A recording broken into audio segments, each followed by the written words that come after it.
Greetings and welcome to Stunt Hangar Video Hangouts. My name is Charles Carter, and I'll be your host this evening. I want to extend to you my gratitude for you watching Stunt Hangar Video Hangouts. If you're watching this as a replay, I want you to know that I host these YouTube live streams every Monday and Friday evening starting at 6:45 p.m. Pacific Standard Time. So please make a note of this so you can watch and be part of the live stream. Plus, we have an after party following the live stream, which is sometimes better than the live stream portion. You must be a registered Stunt Hangar Forum member to find the link to be part of the live stream and the following after party. Here at Stunt Hangar Video Hangouts, we talk about building and flying model airplanes, sport flying, competition flying, and what you've been doing lately. To join our conversation, if you are already a member of Stunt Hangar Forum, you can find the link if you scroll down to the section called At the Bench, which is right below in memory of our friends. Now, if you're not a member or if you're not logged into Stunt Hangar Forum, the At the Bench link will not appear. If you're not a member, please register at stunthangar.com/SMF. That's stunthangar.com/SMF. And it's free to join or register at Stunt Hangar Forum. You must place a space between your real first and last name when you register. You must also use a valid email address or Sparky. The proprietor of Stunt Hangar will not approve you. Now, if you're inclined to not come in and you just enjoy watching us on YouTube, wonderful, fantastic. You can enter your questions or comments in the chat box right over here, right over here. I'll do my best to make your comments or questions a part of the show and understand sometimes I can't even get a word in myself. So be patient, and I will ask our illustrious panel your question or state your comment. By the way, you only can do this during a live stream. So like I said earlier, I host these YouTube live streams every Monday and Friday evening starting at 6:45 p.m. Pacific Standard Time.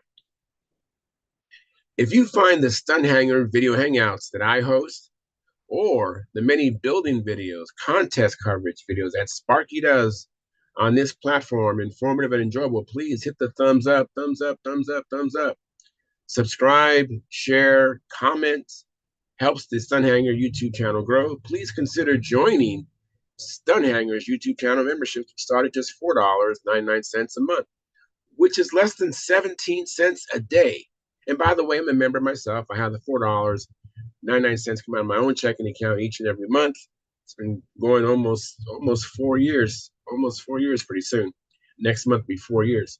And I was going to say something. I lost my train of thought. But anyways, now if you don't want to do the monthly, oh, by the way, when you subscribe, you receive membership status and you can access our member-only videos. And there's quite a few of them there. I know there's an Al Raby. There's one of my shows, at least one of my shows that's members only in the past. So you can be able to capture those videos that you wouldn't ordinarily see as a regular YouTube viewer. Now, if you can't afford, I got some background noise here. Hang on a second. Let me mute something here. Hey, what's up, man? How you doing, Gordy? Hi there. Hang on. I'm going to mute you for a second. There's some background noise. Just 1 second. I'm going to mute you, and I'll get back to you, okay? All right, so let me get back to where I was at here. Anyways, I think I was saying that as a member, you get access to these member videos. Now, if you can't afford the $4.99, by the way, there's two other levels above that. Okay, so if you just do the minimum, I would greatly appreciate it. But there's two more above that. But if you can't do that for whatever reason, do the super chat right there. It's right over there below the chat box. There's I think a big dollar sign. Click on that and it'll direct you to how you can donate. And then if you're watching this as a replay, like which a lot of our audience watches the replay, not the live stream, then look at the video you're watching, and below that there'll be these three dots. Click on that, and then you'll be directed to how you can donate through what's called the Super Thanks. And so please donate. Please subscribe. Please join our membership. Please support the channel. We need your support. We need your help. There's nothing else out there like what we do. I mean, there's no the RC people don't have anything like this. We have our own forum. We have the show where you can interact with me live and talk to our panel of experts who have a lot of experience that can answer your questions. And then you have the forum where you can actually type and correspond with other members. It's like 4,000 and plus members on the forum. So it's a very unique thing, one of a kind. So please support it. Now, your support helps off some of the expenses of running Stunt Hangar, and with your support, we're able to offset some of the costs. Like when Sparky goes on these trips, he has to purchase bandwidth to video the whole contest, and it's not cheap. Not to mention some of the equipment he uses to really help you see what he's doing when he's building. I think he has like 3 cameras, and so I mean, it's just there's some things that cost money. There's no free lunch, so please support us. All right. Anyways, if you have any comments or questions that are directed toward me, please go to my YouTube channel because this is Sparky's YouTube channel. I don't get notifications on my phone whenever anyone comments. I'm sure Sparky does, but they're directed toward me. Go to my YouTube channel, which is called Flying Control Line Stunt. Let me repeat that. Flying Control Line Stunt.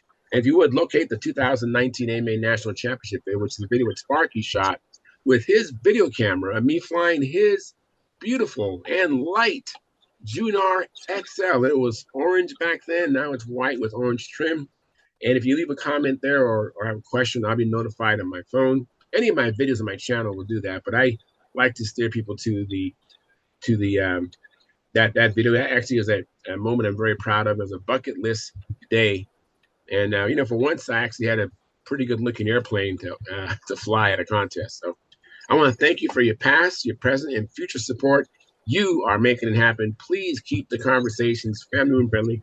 In other words, please don't use words or do things you wouldn't say or do around your own children and grandchildren. And without any further ado, we're going to get going now. Let me get to where I need to be here. And I see that Gordon's here. Thank you, Gordon, for coming in. Appreciate it. You're the first one in too, Gordon. That's a first. That's awesome. And then I see Gary Sinclair there. Hey, Gary, thanks for coming in. Mm-hmm. Let me make my way to the control panel, and I got to do a few little things here, and then you have my undivided attention. Let me get to the what I call the control panel,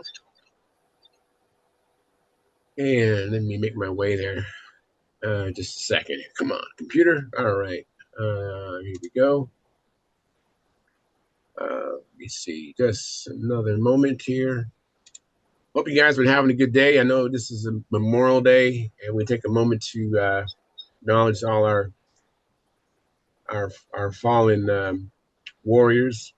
And looks like in the chat box we have Daniel Berry Sports Highlights. And he says, "Hey everyone, happy Monday."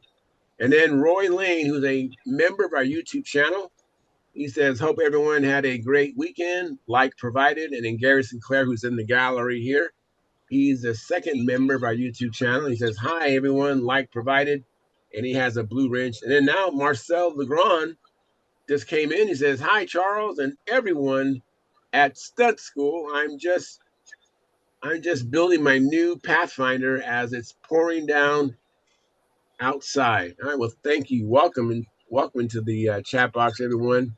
And we have 8 concurrent viewers and 3 likes. Let me make a few little changes here. I really do appreciate everybody coming in. I know some people probably assumed I wasn't going to do a show on a holiday, but I usually do the show come whenever what happens. It doesn't matter. I won't be here June 7th, though. My son is going to be graduating from high school, so I won't be here. But Sparky's aware of that, so that's the only thing I have on the in the future that I will not be here for that. Not going to miss that. Anyways, so Gordon, you're the first win. What you have been up to? What you been doing lately? Well, I just got back from the Northwest Regionals. Oh, fantastic, man! I cannot wait to get there someday. How was it? Beautiful. Had a little windy there on Saturday, but Sunday was the wind kept changing direction. They asked me to judge, so I ended up judging expert with Chris Cox and his wife. And I tell you, if I didn't have my walker, I'd been dead by now. There wasn't one flight where we started upwind from the pattern, to where we ended up 180 across the circle time they finished the pattern and Wow. back again. So I put a lot of miles with my walker, which I was glad I had. And Paul Walker won it. All right. A very, very close second. Dave Fitzgerald, his flying is so beautiful to watch. And they're two different pattern flyers, but they're both very, very, very good. So we had Paul Walker first, Dave Fitzgerald was second, Brett Buck was third, and Tim Just was fourth. Wow. Tim Just is fourth. Wow, that's pretty impressive. Yeah. So How many was there total, do you believe, in an expert? I'm not positive. It seems like there's around 14 or 15. Wow, get down Tim Just. That is impressive. So anyway, I had my work cut out for me. I put a lot of miles on. I bet. Well, I'm glad you was able to do that, and I'm glad you had your walker with you. That is fantastic, and I know everyone greatly appreciates you doing that because you just volunteer, you don't get paid, and you do that all day. You out in the Well, elements. I kind of got commandeered. A couple of judges didn't show, so Chris Cox couldn't fly, and they wanted three judges, and so Dave Fitzgerald put a bug in there, and they come over and says, "Oh, I understand you're judging for us tomorrow." And I says, "You must have got that from Dave." He says, "Yeah, we did."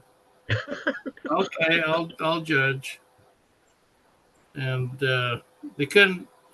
If the wind would have stayed one direction, it would have been absolutely perfect. It was just enough breeze, but getting around that circle uh, without my walker, I never would have made it.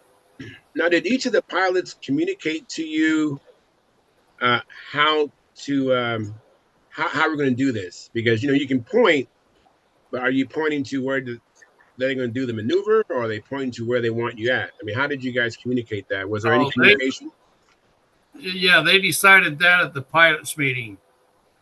When you point, that meant that's where you want the judges. All right. Sometimes it's confusing. Does Yes. that mean before? And I've been there. Do you want me over there, or do you want to do your maneuvers over there? And so they clarified that at the pilots meeting. When we point, that's where we want the judges. So, Very and good. it didn't start out there, but we end up chasing that wind all around the circle. So, did people just give you just two clearing laps after each maneuver, or did they actually keep an eye on you judges and wait for you with your walker to get over there? Or it might take maybe 3 or 4 clearing laps, or Well, did they all just give you two?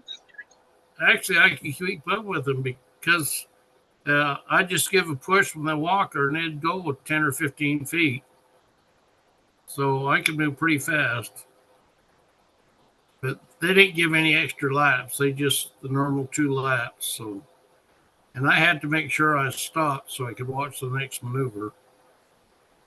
But with Dave and Paul, they never moved from where they started, even if the wind changed. Yeah, if you have a really good plane, you can fly up. You can fly upwind. When I was at Las Vegas last week, it was my first time. I actually, because of the circumstances of where the judges were at, I figured they were in the right spot. But by the time I flew my official flight, the wind had switched, and I was contemplating what to do because I didn't really communicate if the wind switched where I was point or whatever. So I was in that confusion there, and so I ended up flying, doing maneuvers upwind, which I had never, not even in practice. Which this might be an encouragement to some people is to at least practice flying some of your maneuvers upwind to see if you can do that. Like Dave Fitzgerald and Paul Walker, they put their plane upwind doing the maneuvers. I know Sparky, I believe at Brodax, the wind had switched on him, and he did the whole pattern upwind. So it is capable for a plane to do it, but I had never flown my plane like that. And when it came to the vertical 8, I was like, oh my God, I don't know about that top loop, that top round upwind. Right. and that was disconcerting to me, and it messed up my whole pattern. That first pattern, I really blew it because you know, contemplating not having a plan. So, Yeah. And I've been there where the wind changed, and I just make the judges move, and I give them a couple extra laps. right, and you have to have the So luxury of having enough fuel to be able to do that, right. or Well, have enough electrons to do that. I'm still running fuel, but I know with the airspeed I'm flying, it takes 6.5 minutes to go through the pattern, and I want it shut off by 7 minutes or earlier. And sometimes I just have to hope they get around, give them a couple extra laps. But, I keep a close watch on it, make sure that I'm not going to run out of gas at the end. Right. But it was, the last time I was up there, I ended up judging also. Well, I imagine they like your judging. Well, Paul come over and thanked me. And I told him, I says, I thought your second pattern was much better than your first one. He says, I thought the same thing. So I think he knew that I knew what to look for. And boy, you get Dave and him together, you really got to be picky. Oh, I bet. Oh, I only can imagine. Being in the advanced circle, I really don't get a chance to watch Dave and Paul Walker fly very much because I'm preoccupied with either getting ready to fly or I'm wrapping up flying my official flight or watching my competitors in my group, in advance. But I can only imagine. I have seen Dave Fitzgerald fly. I've watched him. I watched him at the Vegas contest last year. He's like a machine. Yeah, yeah, yeah. I imagine you're like a machine too, Gordy. I've heard, You're also one of the best pilots that's never won the nationals. You're in that core group. I think Derek Barry, you, and I Yep. probably can't mention them all, but there's some other guys like you that are really good, that have never won a national championship.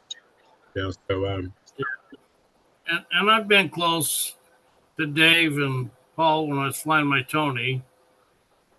The first year I took it up Northwest, I was only 3 points behind Walker and a point and a half behind Dave. wow, wow, that's some rare air to be that close to those guys. Yeah. Then Amazing. at the Nats, uh, in the wind, Paul and I was number 1 and 2 in our circle. Wow. Yeah, you're a good, very good pilot, and no doubt about it. Ex pilot. Ex-pilot. No more flying for you as far as competition. I haven't really flown a pattern in 2 years. Damn, damn. But with all this exercise I got over the weekend, Friday, Saturday, Sunday, uh, I think if we get out soon, I'm going to try flying my own airplane. Good. So, Do you remember? I haven't been on the forum and I haven't been on Facebook to see any postings. Do you happen to remember who won advance? yeah, Paul or Paige Peterson. Oh, wow. Yeah, very good pilot. Saw him at the Vegas last year. Very good pilot. Yeah, we worked on his airplane Friday and Saturday. And let's see, Thursday. God, I've lost track. Anyway, we worked all day Friday trying to get his new USA 1 working. And finally, I says, lower the elevator push rod, slow the elevator down, and lengthen the push rod. Because they do real tight outsides and then big insides. Right, And they said, well, they look even. And I says, it doesn't matter what it looks like. You got to trim it for what the airplane's doing. This is Right. what you see on the ground may not be what the airplane sees in the air. Correct. And so he started lengthening the push rod, and it got better and better. And finally, the last flight of the day, he says, I'm going to move that push rod a little bit longer. You know, And I the next day, he was nothing but smiles. all right. You know, I've seen that on my planes. I don't know if it's just a coincidence, but that is usually the case for me. It's turns quicker or tighter on outside than inside on a new plane. And do you have any idea why that is the case? Well, it's same problem he was having. The airplane reacts to the way the controls are when it's flying, not what you see on the ground. You know, you may put your instance meter on there, make sure everything's dead level, but that not doesn't mean it's going to be dead level when the airplane's flying. So Right. in his case, we kept lengthening the push rod and lowering the push rod on the elevator horn, and it just kept getting better and better. And he's pretty upset, you know, because he put all this time into it, and then have him trying to make it fly right. And then Sunday, he was all smiles. The airplane come together, and he ended up winning advanced. He struggled. We still having problems with it when he flew classic. And he's kind of surprised. He says, I got 18 appearance points. And Wow. I Well, you said, know, he's a good builder. did you expect anything less? Well, yeah. And I says, why? I says, you got a beautiful finish on that airplane. So Wow. he's pretty happy about that. Very, So very. I got to see a bunch of my old friends. You know, That's most of them always come up and gave me big hugs. You know, Gordy, glad to see you make it. And right. Right. so, Absolutely. That's part of the hobby. Is sometimes that happens. I remember when I went to the Golden State Stunt Championship the very first time, and Kirk Mullinex, who's passed away, but boy, he really made me feel special. He was so excited to see me. And, you know, I think I was flying either beginner or intermediate, you know, and I was like, who am I? But Kirk Mullinex, we had met before, and he was just really excited. My whole family was with me, my wife and my three kids. And he was just so excited. That was just a great experience. And I miss him, miss Kirk yep. Mullinex. Yeah. We were real good friends. You know, he was a machinist who worked in building racing pistons. Mm-hmm. And then he decided he's going to build that P-38. And we had a three-way conversation with Whiteley and Kirk and I. And I tried to explain to him, you got to cheat on the wing and put more square inches down. And he went with Whiteley, and so they made a smaller wing and tapered. And when he got through, he says, "I sure wish I'd made it bigger." So, but it Well, looked beautiful. I mean, the airplane is beautiful. I don't think I I'm ever saw trying to. the P-38. Oh, you never saw that one? I don't think so. I've seen this Corsair. Is it Corsair P-38 or that's different? Yeah, that's two different airplanes. Okay, I've seen his Corsair, but I never saw his P-38. Yeah, the P-38 is twin engine, twin boom. And his Corsair was kind of funny. I had a lot more wingspan, but he had more chord. And when we compared the square inches, they were both 740 squares. Wow, big wings, big Just wings. got a different ways. Did you ever see Bob Brooks' P-38? He had a very No, nice I saw his Tony. right. He made a P-38 before the Tony. He made a, what was it? Was it P-40? Yeah, P-40. Yeah, he used the wing out of the Tony and tail, I changed the wingtips and stuff so it matches more of the P-40, Right. and then build his own fuselage. And yeah, did see it. It was very pretty. Yeah, very, very pretty plane. It flies. I understand it flies very good too. Flies just like the Tony, he says. So that's a good plane. Yeah, one year at Golden State, he brought it out the field, a brand spanking new one, and Dave Sabancomore wanted to know if I'd test fly it. And I said, I didn't bring any tools, and I'm judging this weekend, so I didn't bring an airplane or my toolbox, so I can't help you out. And he said, well, if we can find lines and fuel, will you test fly it? Okay. Well, we found lines, the handle, and fuel, because it was the YS 2020 with a 4-stroke. And I flew it. And John Miller said, how's it fly? And I said, John, if it wasn't for the canopy, I couldn't tell you which airplane I was flying. It flew exactly like my airplane. Oh. So I was pretty happy. I put 2 flights on it for him. But he always got real nervous when he flew. Yeah. Yeah, I've seen it. That's the tough part of our hobby is flying in a competition. Sometimes the nerves can get the best of you. Not everybody, but there's a few people that they just crumble, under the pressure of flying in a contest. It's a little bit unnerving for some people. Yes. It never bothered me, and I think it's because I started flying so young and started flying contests when I was 14. And time I got up to a high level, I always flew better in front of a judge than when I just flying by myself. I think I do too. I really do think I fly better at a contest. I have a friend that says I do, but I try to replicate that in practice. I pursue trying to do that, but it's too easy to I'll do it in the next flight, or I'll do it, right? It's like by the contest you don't Oh get yeah. dues. You got to bring it at the contest. Yeah, well, I You think better you have your concentrate.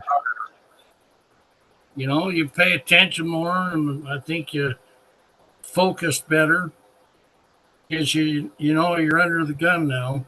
And you might have adrenaline actually helping you do all that, where you can't replicate that adrenaline when you're practicing. I don't know. I've always been relaxed in front of a judge. I can't, I've flown for so long. I can't remember when I ever got Right, nervous flying in front of a right. judge. Oh yeah, the longer I fly in competition, the more comfortable and at ease I get. Yeah. Let me say hi to Gary. Hey Gary, and did I lose Gary already? I probably did not get to him soon enough. So let me go to Lynn Burrell. Hey Lynn, how you doing, man? Thanks for coming in. Hey, Bruce, how are we doing? I'm Doing well. good, doing good. I Very understand you. busy. I understand you've been painting a lot. You've been doing a lot of painting. Not as much as I'd like to do though, because the humidity sucks. You know what I mean? Like I'm Oh, picking and choosing my days. Like I've yeah, got the base color on the airplane, which is a light purple. I've got dark purple all mixed up for the other color. And I'm waiting and I'm waiting and I'm waiting. And the thing is, I need a whole day almost to paint this because I have to mask it all and do areas where I'm fogging it into the other color. And I don't want to mask it too early because then the mask starts coming up and sticking too much in some places. And I just don't want to do it until the morning I'm going to actually do it. So right, right. I cooling understand. off and waiting for a good day. So today wasn't that day, and I don't think tomorrow is going to be that day. So Uh, in the meantime, I'm breaking in a new motor and I'm making up a handle and yeah, all kinds of stuff going on all at once. so, what is the maximum ceiling of humidity that you will paint in? Anything in the 50s. If it's over 59, I won't paint. That's what I'm doing. I mean, some guys will paint higher with a little bit of retarder or whatever, but I don't want to use retarder. I really, really don't like using it because as far as I'm concerned, it softens the paint and makes the finish softer, and I'm worried about that. I don't like using it. That's So, Glenn. That's absolutely true. yeah, I thank used you. to use it years ago, and I quit using it. Yeah, I'm scared of it. Like I did the same thing, Gordon. I used to use retarder as well, and I always found that it didn't work out as well for me. Like I'd have paint peeling off with tape and all kinds of stuff, and I thought, no, I'm not doing this anymore. I'll wait until the weather's right and do it then. And so that's what I do. It's kind So of when I get funny. to I paint go mine in ahead. my basement with the air conditioning going, and Yeah. the air conditioning takes all the humidity out of your air. Okay. And I mean, I so, could do that. I could do that probably if I get desperate enough, if it starts getting into the weeks where I need to be out flying this thing and I'm still doing clear coats, well then I may end up doing the clear coats in the basement and doing it that way. But you have to But wait till in that Naomi air, leaves, though, right? well, I'll just have to keep her upstairs and keep everything shut off, like, and Yeah. it's hard because I don't know, like I don't know how much humidity is going to come in if I open the window and turn on the fan blowing the air out. I don't know. yeah, when they were finished my basement, they went and put a cold return in my hobby room. I don't want one in here because I didn't want it to suck it in and go into my furnace and blow it all through the Exactly. house. Yeah, So exactly. a lot of times I'll be painting with just the window and the fan on. My wife doesn't even know I've been painting. Well, that's You know, awesome.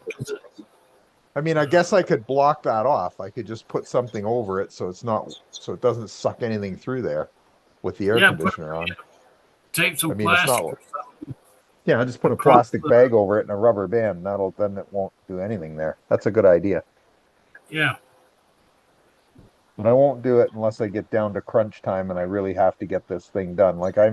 I figure I'm good until about the 15th of June. After that, I've really got to get out and get flying this airplane. Right. So that's the plan. I need a good month to get this thing sorted out, get lots of practice on it, and be comfortable with it so that when I go to the Nats and the Worlds, I'm ready to go. If not, I will go to my last year's airplane that I used at the trials, and it's working fine. I mean, it's set up and it's ready to go. I know the fuel consumption, I know everything on that airplane. So if I have to, that one's in the bank, so to speak. so what engine you got in that? You got a K77? The old one or the new one? Both. Uh, the one I was using last year has a PA 61.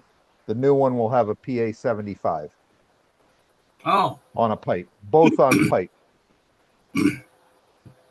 yeah, I'm So that's flying a Sultan. It's got a Rojet 65 on a pipe. okay. That's a good combo, I'm sure. Yep, it really runs constant. That's awesome.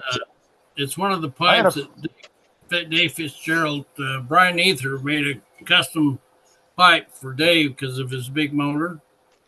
right. And when I found out, I called him. I said, Brian, make one for me and send it to me. So yesterday at the contest, Dave says, well, how much you want for it? I said, I'm not selling it, Dave. Yeah, because he can't get any either right now. Well, he's got 4 or 5 already. Okay. These Yeah. pipes really open up the tunnel because they're really Like big diameter. it's a big pipe. I know I saw it when I was at the Nats 2 years ago and he was showing it to me. It's a very Yep. big pipe. Yes. Yeah, wish I could get one.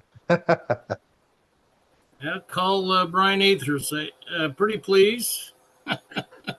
Pretty please. Yes, pretty Yeah. please. I may Hey, try that route. I'm gonna have to tell everybody good night. We've been driving all day today, and I still got to go take a shower, and I'm really beat. Well, So thank you so much, Gordy. I hope you guys will excuse me for leaving early. Yeah, well, Take thank you, care, Gordy. Gordy. Not a problem, Gord. Thank you so All right. much, Gordy. Appreciate you. The All first in, so thank you very much. right. You guys have a good night. Thank you, Good man. night, Take it Gordy. easy. Thanks, Okay. Gordon. Bye bye. You bet. And let me see here. So, Lynn, did we talked about you? So you've been doing a lot of painting, but no flying or very little flying, right? A little bit of flying, but not much. No, I like I if the see here's the deal. When the weather's good, I gotta paint. Right. When the weather's bad, I don't want to fly or paint. So yeah, it's like then I'm working on other projects like making up my handle, making up other stuff, parts, you know. Right. Right. Right. Right. Right. But what handles do you use, Lynn? I don't know if I've asked you what handle do you use. Basically, I'm using the oh shoot, what's that handle? The hard point handle, the wooden one with the balsa on both sides. That's Okay, Fancher the handle. Fancher handle. Yeah, the Fancher handle. That's right, That's the my Fancher favorite handle. handle, by the way, too. Mine That's It's too. fun for me. it's not exactly that. The shape is just a little different, but it's exactly the same concept. Yeah. All right, cool. Very cool. So, so Len, you're doing the purple pond scums paint scheme on that? Purple and purple and Yeah, purple. two-tone purple. Yeah. Did you ever Yeah, see two-tone. Fancher's airplane that he had? I did. I did. On It's that? not It was exactly gorgeous. like that. His has more red in the purple than mine does. Mine's more blue. It's more blue purple It's than gonna be red pretty. purple. It's gonna be pretty. Pretty sharp You got any looking white air. on there at all Pretty to kind of accent it? no white. Just all Oh well, purple. there's a little bit on the canopy. That's about all. The Yeah. canopy is a fogged in. How shall I say? It's actually oh, what's that color called again? It's candy apple blue. Candy Oh, apple blue with like painted the base white, then I did candy apple blue all the way down, fading into the white at the top, so it looks like a reflection on the top of it in white, and then uh-huh. black around the base of it with a white stripe around the bottom of that. I bet it looks awesome. It looks pretty sharp. Yeah. I can actually show you the canopy if you want to see it. Hang on, I can bring it up. I'd like to see Only take that. a minute. All right. Okay. Thank you, Lynn. Hey, John Miller, Marcel Legrand asked, how is your hand doing? Yeah, I showed him. I showed him. I was talking to him more there. And he says it's looking good. I just got back from having my neighbor across the street is a nurse, but she just redressed it, cleaned the wound, and everything. It looks good. You know, it's going to take a little while yet to heal. I go in tomorrow to have. I think it's tomorrow to have the stitches removed. So we'll see how that goes. And things are moving along. Been working on the plans. I got all of the plans for the laser cutting now done. I had to go a different way because the laser can't. It has a trouble cutting anything thick, so I had to go for a half inch. I had to use three or two laminations a quarter inch, so the sheet count is a lot higher than if I'd used a sheet of half inch.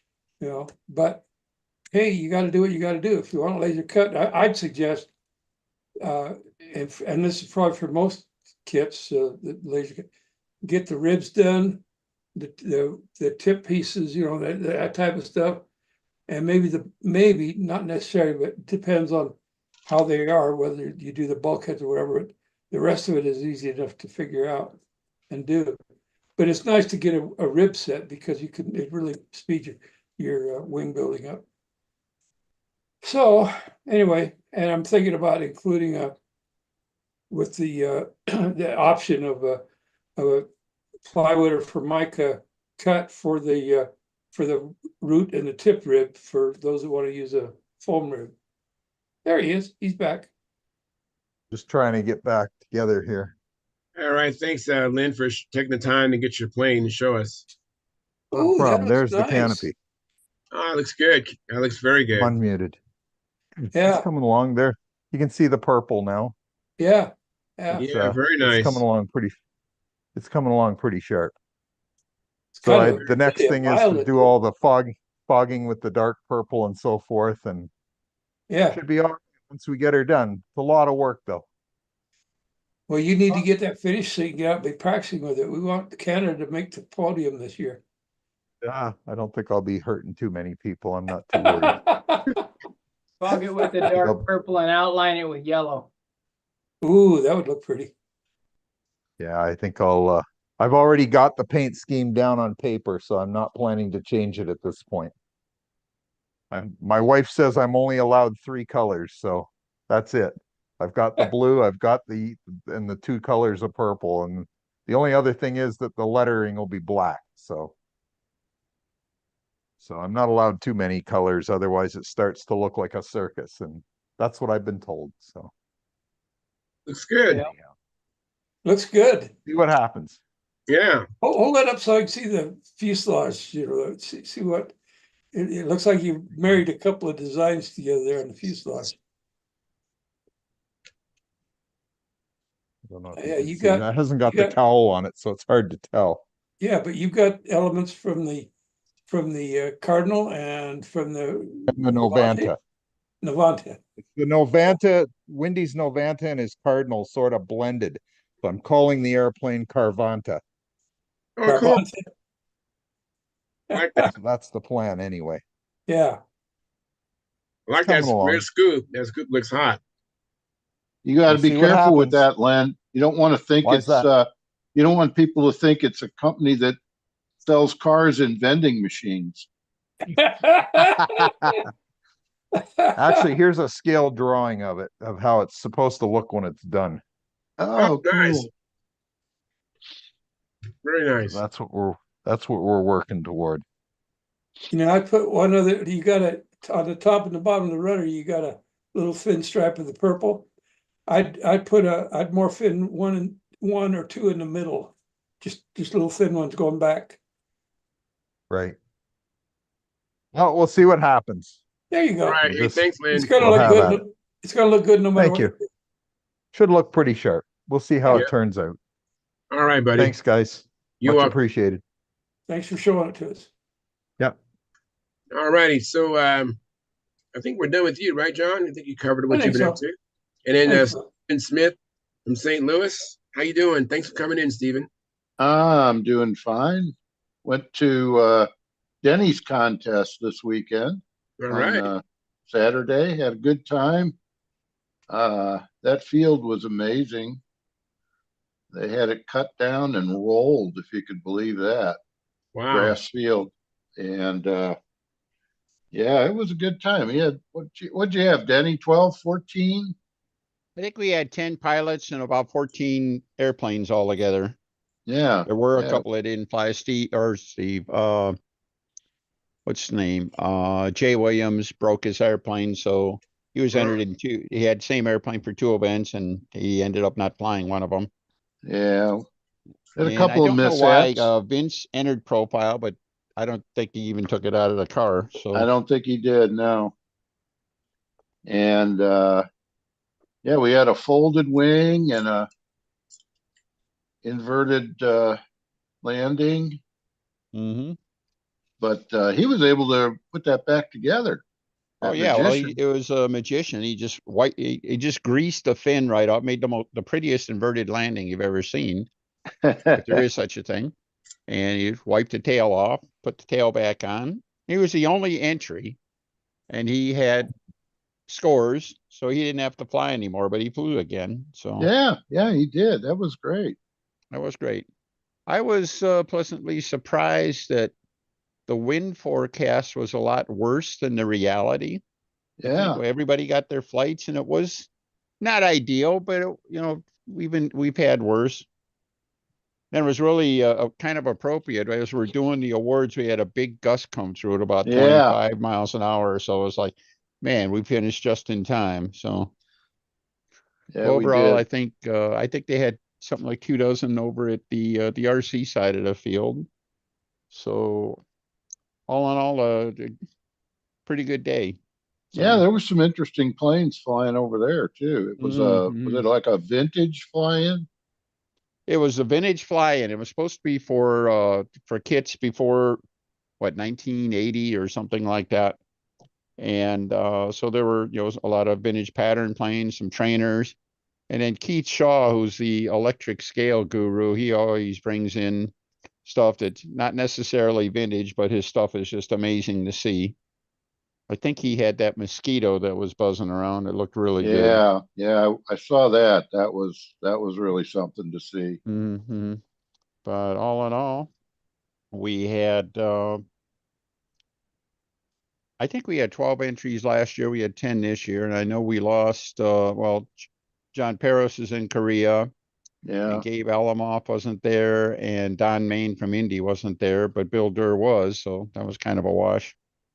So all in all, can't hardly complain. It was around these parts. It's the first contest of the year, so I think what Well, really I spoke do have loud. to take exception to the first Midwest Yeah, contest. yeah.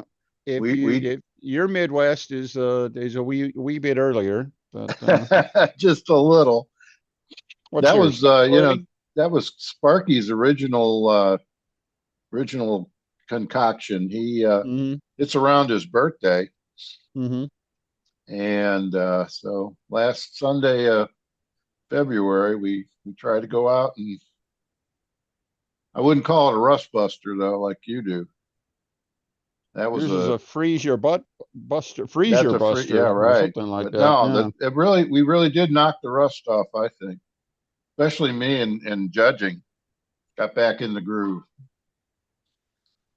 Well, one of the cool things about Saturday is Steve and Sparky and Dave Heinzman from Cleveland all pitched in to help judging and everything like that. And I think it's one way to keep going. I know a lot of contests have been rolling up because they say they're running out of volunteers and stuff like that. But I think it's going to be up to us to, to get used to peer judging and stuff like that to help local meets along. And if the locals could just take care of the basic contest setup and everything like that, I don't think at least some of the flyers don't mind judging or anything like that. Well, We did you're have at least 2 people on Saturday are anxious to see Steve's judging program and are all set to try to take the training and try to get on board. So yeah, I'll have them I'll have that set up shortly. The other thing is you were fortunate in that you're connected with that RC club, mhm. and they were generous with their time and equipment, getting that field ready, Yep. and then the lunch. It was that was great. Yeah. Well, the entry fee included a burger lunch, burgers, what, potato salad and chips and pop and a cookie Yeah, and if you bought it by itself, it was $5. So that's I think we could beat McDonald's. yeah, So no complaints there. yeah, that worked out real good. All in all, couldn't ask for much more. What So was the results of the contest? Dennis? let's see. Expert class, Vince Bodie won. Sparky was second. Dave Heinzman from Cleveland was third. An advanced stunt. Was it Matt Brown was Oh, first? no. Oh, yeah. I forgot. Steve doesn't Yeah. fly advanced. Yeah, right. Matt Brown was first. I think Bill Durr was second. And Jordy Segal, I think, was third. Yeah, I think Jordy was third. And Jordy won profile with Mhm. Dave Rigatti in second. And Steve won intermediate with Joe Otto from Cleveland in second. I think Joe was flying his first intermediate contest, so that was pretty special. Yeah, he had a collar and everything. Hmm. Yeah, He got it. He did all the maneuvers. he did everything and he got through it. And it was really interesting because he wanted to. When we got to the field Saturday, he says, I don't know. He took a practice flight and had some trouble. He said, I don't know. I don't think I can fly. Oh, And I'm glad oh, you come talked on, him into it. you're here. It says, go on up. If you feel like you can't finish the pattern, then just fly it out, and that's really it. And he went up and he finished the pattern. And then he went up, flew a second flight, and he was a lot more relaxed. He flew quite a bit better. So, Yeah, yeah. so I guess Steve was pretty relaxed because he flew quite a bit better. So yeah, your score went up quite a bit too. Congratulations, So, Steve. Congratulations, Sparky. thanks. Thank you. We had the most unusual thing that a couple of the club members come over and say, "Can you run another contest this year?" Wow, it's great. Only they want us to run a 2-day contest. They want to cut us a second circle for us. Oh, that's terrible news. Got 150 members and a grand total of 2 of us are control line. One of them is Wes, who's not really flying anymore. So it's quite a thing, that they support us the way that they do. So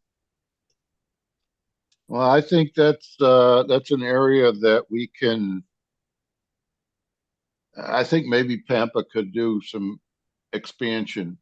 Is get more, not necessarily join the clubs, but more coordination between control line guys and RC guys in the area.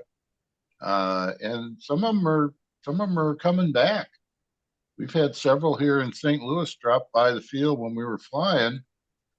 And yeah, I fly RC, but I'm really thinking about getting back into control line because they're kind of fed up with all the rules and regulations and stuff that's being forced upon them with the FAA reauthorization stuff. And, they're thinking about making a change. Right. Now, is it true or am I incorrect? Do RC people mostly do fly-ins and like control line do contests and hardly any fly-ins? It's exactly Seems like right. it. Yeah, the only contest I think I'm used to seeing in RC were sailplane contests that I was participating in, and then the SAM guys have SAM free flight, old time free flights, and they're flying duration events. Back in our club, every single Thursday they get together for a meet from about 8 to 11 in the morning. Then they go out to lunch. No. Or if it's early in the season, they'll have breakfast first, and then they'll go out and fly for a couple hours. So, but and it's just SAM airplanes are made for duration. Made to glide, for duration, and usually fly them out of a chair and stuff like that. Like that idea. Yeah, when I can't go round and round Let me anymore, interrupt you guys just for a up. second. Let me interrupt for a second. I know Sparky's probably waiting for a chance to say something. Don't matter. Yeah, it matters. What's going on? What's up with you? Nothing, just kicking back watching you guys. Getting You this. guys have a good trip back. Oh yeah. Good. Getting this airplane ready to go for, I guess we're gonna go tomorrow or Thursday. Which one is it, Steve? Wednesday seems to be the better day for flying. Wednesday. This is your Aegis, right? Yeah. Assuming that Booter Park is open. Why wouldn't it be? A storm went through. They think it might have even been a tornado. Several trees are down, and there was a power line down. They closed the field today. This is a Junar XL copy. Oh, I'd like that then. It's a little heavier though. So, almost, it will say 59 ounces. But Wow. it's got a PA 65 in it. We'll see if we can make this thing run. It's a tired engine. I got a new one coming though. Yeah. You mind picking it up, Sparky, and show me the plane? I haven't seen it in such a long time. And I know our audience probably would appreciate seeing it. It's a pretty plane.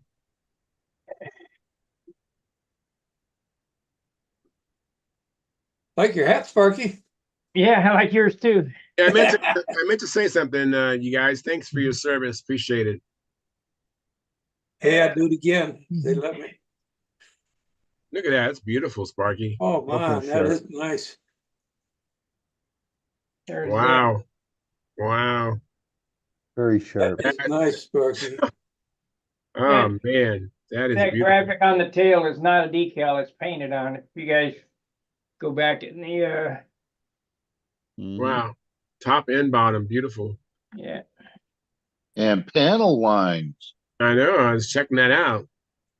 You can do that on on C-tube wings. You can't do it on beam wings.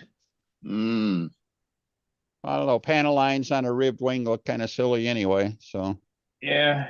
you can put panel lines on the fuselage, but not on the fabric, so. You can Man, put your zippers on it. spinner to nose ring fit is awesome, Sparky. Well, got a Jim Lee tool for that. Yeah, that Stand it is up. awesome. So hopefully this thing will work. This is the one I need to start flying. This one, it flies the same as the other one. It's just I had engine troubles, and I got electric starter now, so, and different fuel. I got 4 gallon coming to Brodak for me. So here's what happened. When I first started flying this airplane, a guy in Dayton made me 4 gallons of fuel, but the nitro wasn't nitro. It was nitro something. It wasn't nitromethane. It was nitro something or other. And it just didn't have the kick. And I couldn't get the thing started. So I'm hoping that now that I got 10% nitromethane, that the engine will start. But if it doesn't start, I got electric starter. So electric finger. That's why I changed out the spinner to aluminum instead of the carbon spinner. And if it will start by flipping it, I'll put the carbon spinner back on it with the 3-blade APC clone prop. And if that doesn't work, if that propeller doesn't work, I got this Windship prop that's a super prop. There's only one of these in existence, so better not break this. This thing's like steel, but the undercamber on it is horrendous. This is a Phelps prop before Phelps. See the undercamber on that? Let's see. Oh wow, yeah, Oh my goodness. Wow. yeah. Holy moly. And That's crazy. The finish on it is absolutely, it would take your hand off. It is, it's like steel. Wow. So Please be careful around that thing. Yeah. For sure. Been too many people injured by carbon props. They're not up to that level of finish. This, I can take any carbon, including the bollies I got up there, and you can bend them. This one here, I would hate to No get flex. I would hate to get hit with this. It would take your hand off. But if you I'd notice hate to when get cut with any of them. yeah, if you'll notice whenever I'm starting, my finger never touches the prop. I always got a heater hose in it. Right. Hey, Sparky, you know, our audience, not all of them are as experienced as you and other people. Can you explain what an undercamber prop does for a plane? Just like a swimmer, when you cup your hands, you're moving more air, move more water. So you're going to move more air with this undercamber by cupping. Isn't it more aggressive coming out of the corners? Oh yeah. Yeah. This prop will really pull. This prop I got here is a flat back prop. And I got to run the RPN. Let me see. I had a suggestion from Randy on the flat back prop. Well, the 1345 that's right here, that will go on. Not that one. Where did it go? Oh crap, I've lost it. I got it. Here's one here, but it's not the right one. Got so many damn props and stuff around here. This is oh, it's back there. Let me show you the difference between the propellers. Here they are right here. This has some undercamber in it. This is the prop that John runs on his 65, and it has some undercamber. Yeah. But this is a McDonald APC, prop. So he took an APC prop and took 2 props and made a 3-blade, and then made the mold of carbon fiber. So this prop here will run at 98 to 10,000 RPM on the ground, and you let it go. And on 64-foot lines should have a 5.2, 5.3 lap speed. The 11.45, which is this flat back prop, needs to be cracking on the ground. Rennie didn't say what RPM. He said it just needs to be cracking between 2 and 4 stroke. And that prop there, probably pretty close to the same. So I would say 85 to 9,000. But I'm not sure. And I don't ever tack my engines anyway. What I do is I get them braking on the ground between a 2 and 4 stroke, and I hear that noise, and I let it go, and then fly, and then have somebody time the lap. And if I got to go faster, I turn it in, quarter of a turn, and then fly again, and then hear what that sounds like. You hardly ever see me tack an engine. Have you ever seen me tack one, Steve? No, never. Yeah, just and they ask what RPM is it? How about that? And I can tell by listening to the especially with Super Tigers, I can tell. TSAR. Yeah, that sounds about right. And then let it go, and yeah, it's pretty close. I do the same. But that's why you want to what an under camber prop does. It cups more air. This thing will move a ton of air. Yeah, I like under camber props. I really do. I know my Strega, when I had under camber prop, it just really helped to initiate the wing over. I mean, it just would just come out of that corner and just accelerate going up. And I need it because it's a heavy airplane, so it just get it going quickly out of the corners. That's why I like under camber props. I don't have a whole lot of them, but I really do like them. Well, this is designed by Danny, and I've never seen an under. Make me big again. Okay, 1 second. The under camber goes all the way from the tip all the way to the hub. Yeah, Amazing. That looks like the wedgie of stunts. It's Yeah. it's a badass prop. I don't know. I don't even think Danny's got the mold for it anymore. He says it loads the engine too much, but we'll see. Well, I think that's one of the cool things about carbon or any kind of composite. That would be a darn tough airfoil to carve in a wooden prop. Oh, you couldn't do it. Oh yeah.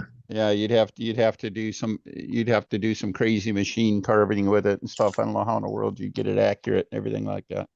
But certainly in carbon, and once you get a good mold and stuff, you can just they're like potato chips, right? So Well, if it especially, are works you good, molding I'm your going to own make a props now? mold.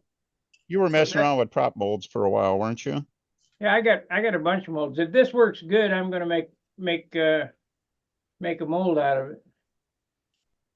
I got this prop here that I made somewhere here over here. Let me see. Oh, it might be in my flight box in the car. Let's see, that's a volley. That's the big baseball bat. I don't have it in here, but it's a clone of a Zor, and I knocked the knots off of it. You know those knots that it has at the hub? Yeah. I sanded those off and then molded that up. I got the mold for that.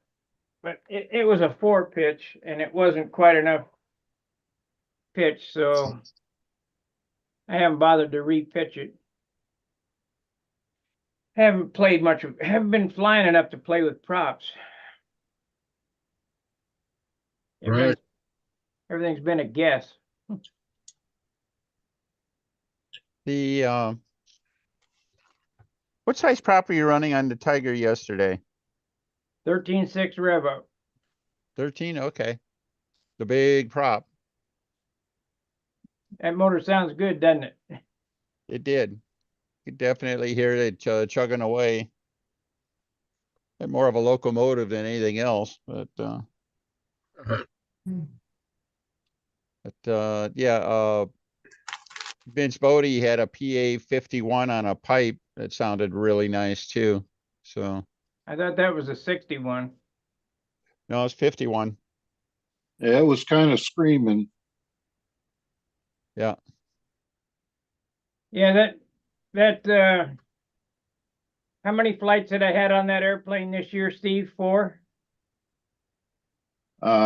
Counting this weekend or before? Yeah, before and then counting this weekend. What do I got? 4? No, I think it's 5. 5 flights. Okay. Well, you Yeah, had because 3 in Indiana. you had one So the what night the heck? before the contest. Yeah. Not many. I dug it out of the pile from last year, the contest that I won in Oklahoma, and then 5 flights. That's it.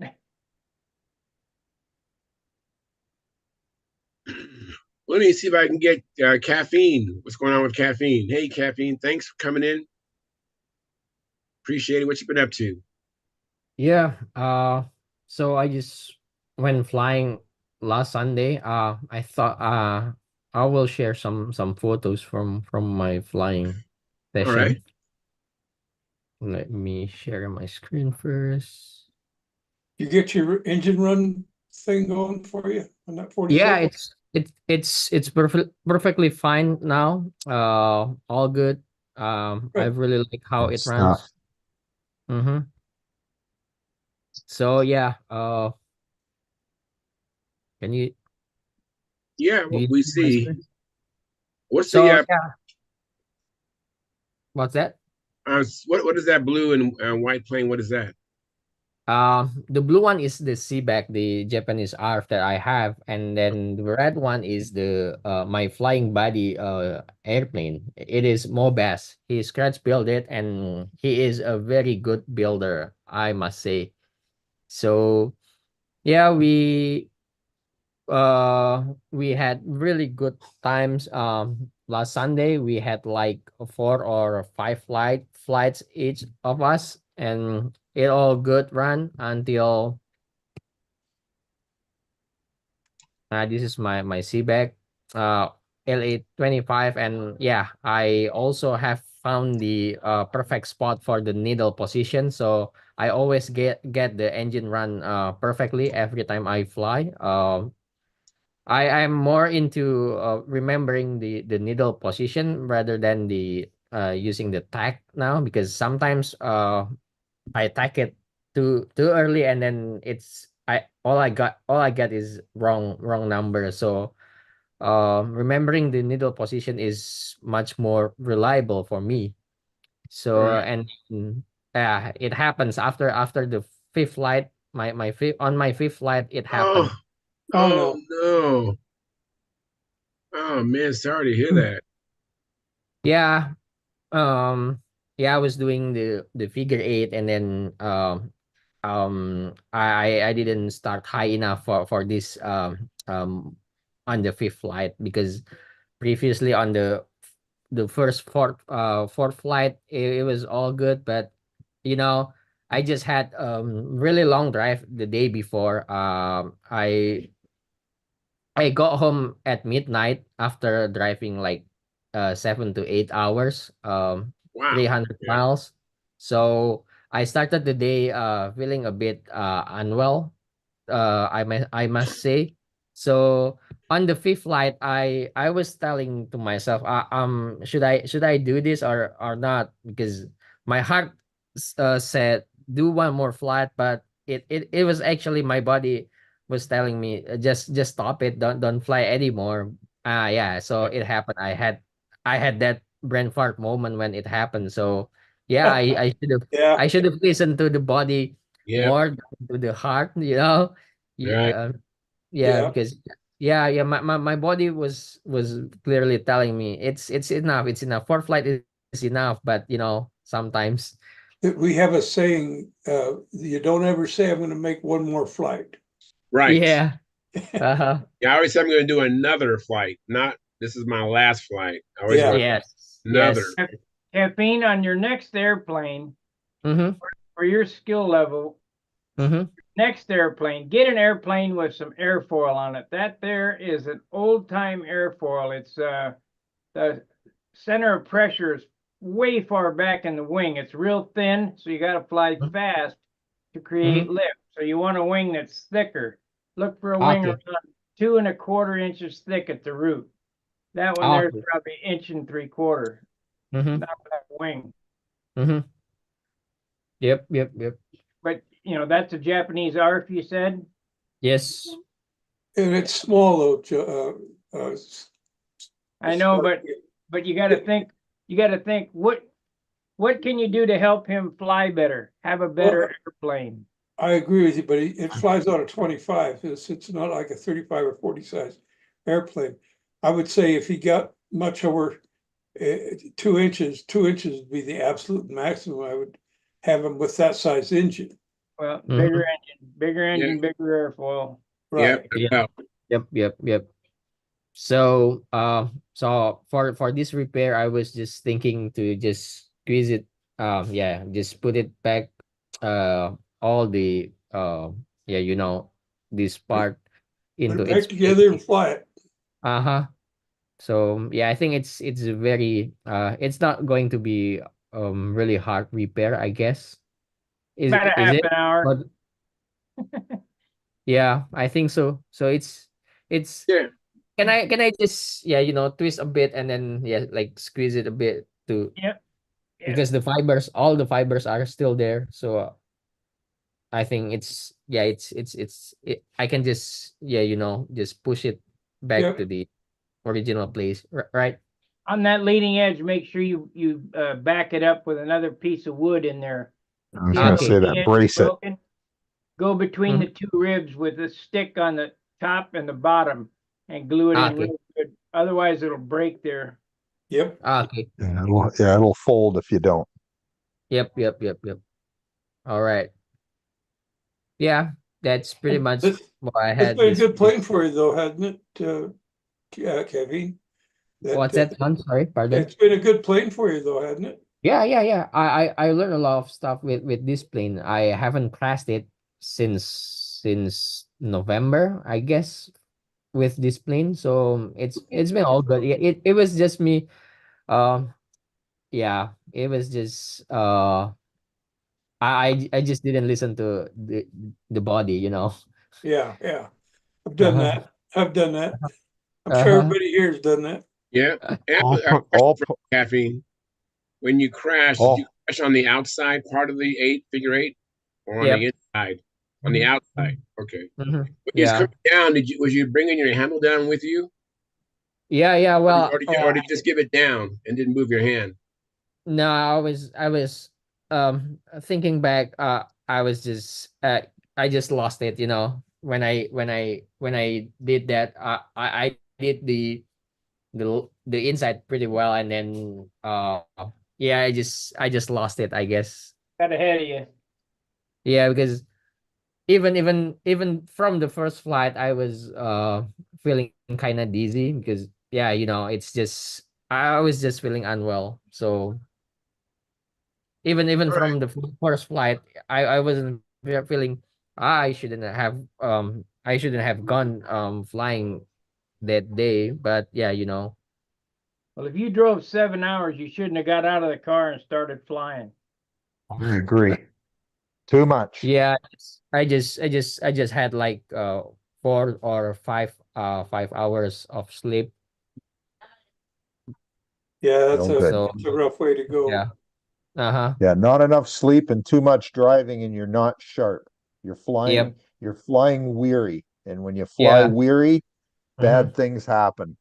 Yep, definitely. Been there, done that. Yeah, even the Like when I go to Brodax or go to a long trip, like or to the uh-huh, Nats or something, when I uh-huh, get there, I talk to people. I might go back to the hotel, go for a swim, do stuff like that.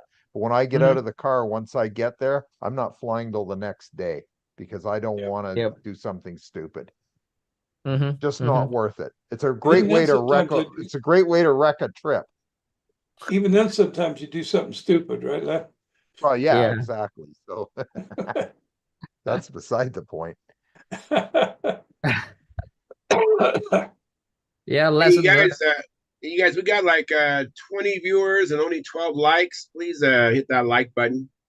We don't have any chat revenue. Please consider donating through either the chat or even um, through our membership, which is $4.99. That's the bottom one. But at least get the likes up for me, please. I'd appreciate that. And consider doing the super chat, or if you're watching this as a replay, make sure you do the super thanks and get our analytics working for us in our favor. Oh, I have a hey, Joe Thompson. He's in our chat box, and Stephen Smith, you know him, and Sparky, you know Joe Thompson from St. Louis. He's in Oceanside, California. He says, "Thanks, Charles, for the chat. Can't wait to fly with you in June." I can't wait to fly with you also. I can't wait to see your new smoothie. Hopefully, the hardware that we exchange will work well for you. And I look forward to that new smoothie out there. Your old smoothie was really nice. I haven't seen too many smoothies fly. Looks like a really good flying plane. Is it the old smoothie with the thin wing, or is it the Brodak smoothie that was the one that Palmer liked to fly? I believe it's the Brodak. That's good wing. Brodak and upright engine, of course. Yeah. Yeah, good flying plane. Good. I mean, I didn't fly it, but it looks like it flew really good. And his engines always run so nice. He has such a um, selection of good running engines. All his engines run really nice. Some of them are Tom Dixon motors, and I'm not sure about the motor he had last time he came out with the smoothie, but great running engines. Never met a Tom Dixon engine I didn't like.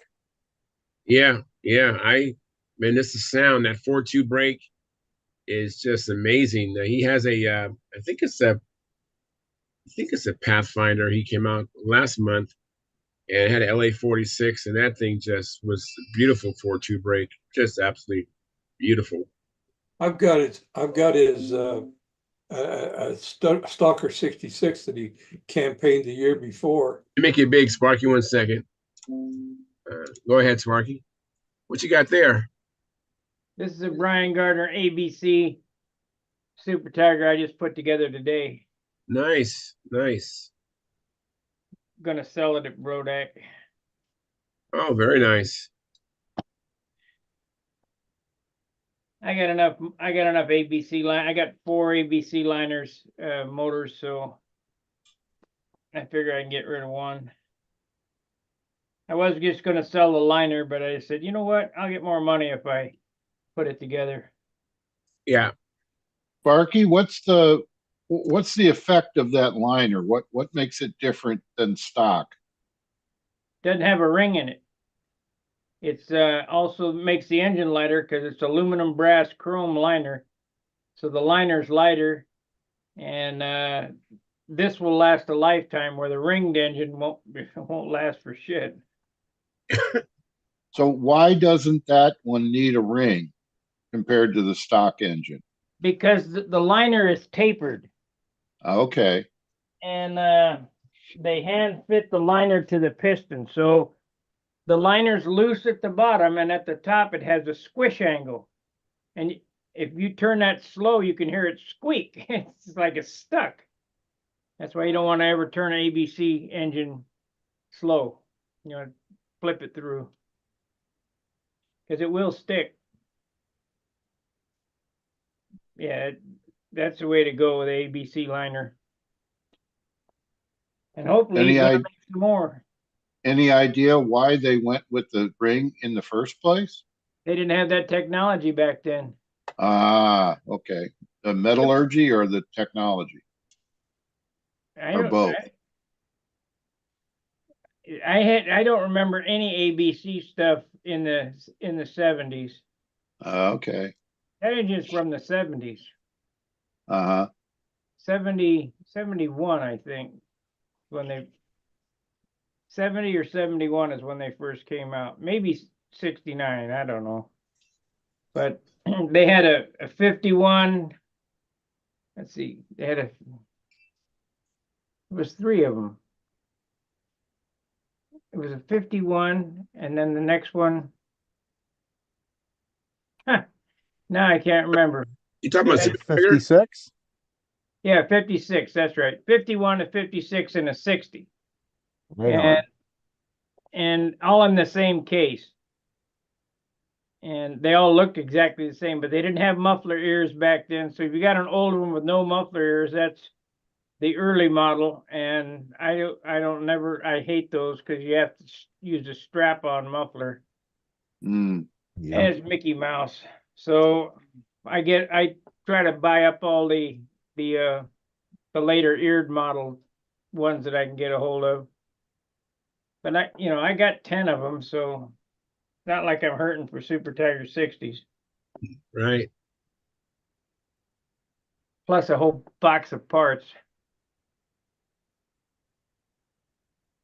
Right now I need the money more than I need the motor. I understand that. Now the modern motors like the PAs, They're ABC. they're ABC and they don't have rings. No. Actually, Right. they're AAC, but same difference. They actually Yeah. have an aluminum cylinder. What's that? You're right. They have the PAs have an aluminum cylinder, chrome-plated aluminum with aluminum piston. That's why they're lighter than the ABCs. So, Well, ABC is aluminum, brass, chrome. Well, I right. guess The other is aluminum, chrome. Oh, I hmm. yeah. It's a pretty amazing thing. I've always been a little surprised that nobody did the last step and got rid of the drop-in liner and just finish the hole in the crankcase block and chrome plate it directly, Well, and you you couldn't get perfect because of heat the transfer. porting. You couldn't because of the porting. I don't know how you'd port something like that. Yeah. They can do magic stuff. I think it could be done. Yeah, maybe. But at any rate, the job is simple for the man who doesn't have to do it. So Right. Are any of the engine manufacturers using ceramics? a couple have tried it. Even Fox had a ceramic engine, but for whatever reason, they've never really caught on. Hmm. So I think it's, I don't know, probably hard to work with or something. But yeah, ABC is really just the most modern iteration of a Fox 35 iron piston. Only instead of iron, it's aluminum, and then the aluminum you match that with a cylinder with proper thermal properties. That means either brass with chrome plating or aluminum with chrome plating. Even aluminum with chrome plating is special, but aluminum is still a fairly flexible material, and you have to be really, really, tolerances in the block and everything like that have to be really close because it's very easy to distort.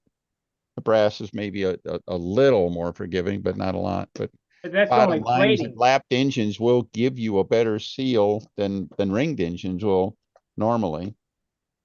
Advantage to ringed engines is that it's just about endlessly rebuildable. As Yeah, long as if you there's can some get the chrome on the ring. sleeve. Yeah, put a new ring in it, rehone the sleeve, and you got a brand new engine. I don't know Every of time. anybody making rings now, is there? Somebody took over for, who was that Frank guy that Bowman. used to make? Frank And Bowman. I understood he was, I guess he was making good stuff, but I don't know if he's still there or not. Who was that guy that used to make rings? Frank Frank Bowman. Bowman? Frank Bowman? Bowman. Yeah. Frank Bowman. Bowman. Frank Bowman. Yeah, Yes. whoever took it over was advertising on Stunt Hangar, so, but I have no idea who that was.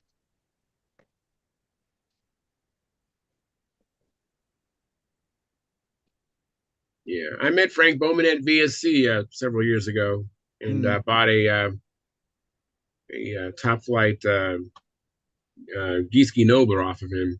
And it was Hmm. great to see him. I had been talking to him for years, and we had never met, and that was a neat. That's cool. Yeah, neat guy. Still got the kit? Oh, absolutely, absolutely. It's one of those Good, things I always good avoid. stuff. It's one of those things I've always wanted, and I finally had a chance to get one. So yeah, it's one of those things you gotta have. Because I'm a big Nobler fan. I mean, I what you got there, Sparky? I dug this out of my scrap stuff. I'm going to sell it at Brodex. This is my kit. You got a rib set in there. They're all stacked together, taped. Rib set, elevators, elevators and stabilizer, and the fuselage and cheek cal. I don't have a rudder. This is a Viper kit. No, this is a Dick Mathis Excalibur. Okay, Hmm. Good airplane. So it's almost ready, almost ready to cover. All you got to do is add spars and trailing edge and build a rudder, and it'll be ready to go.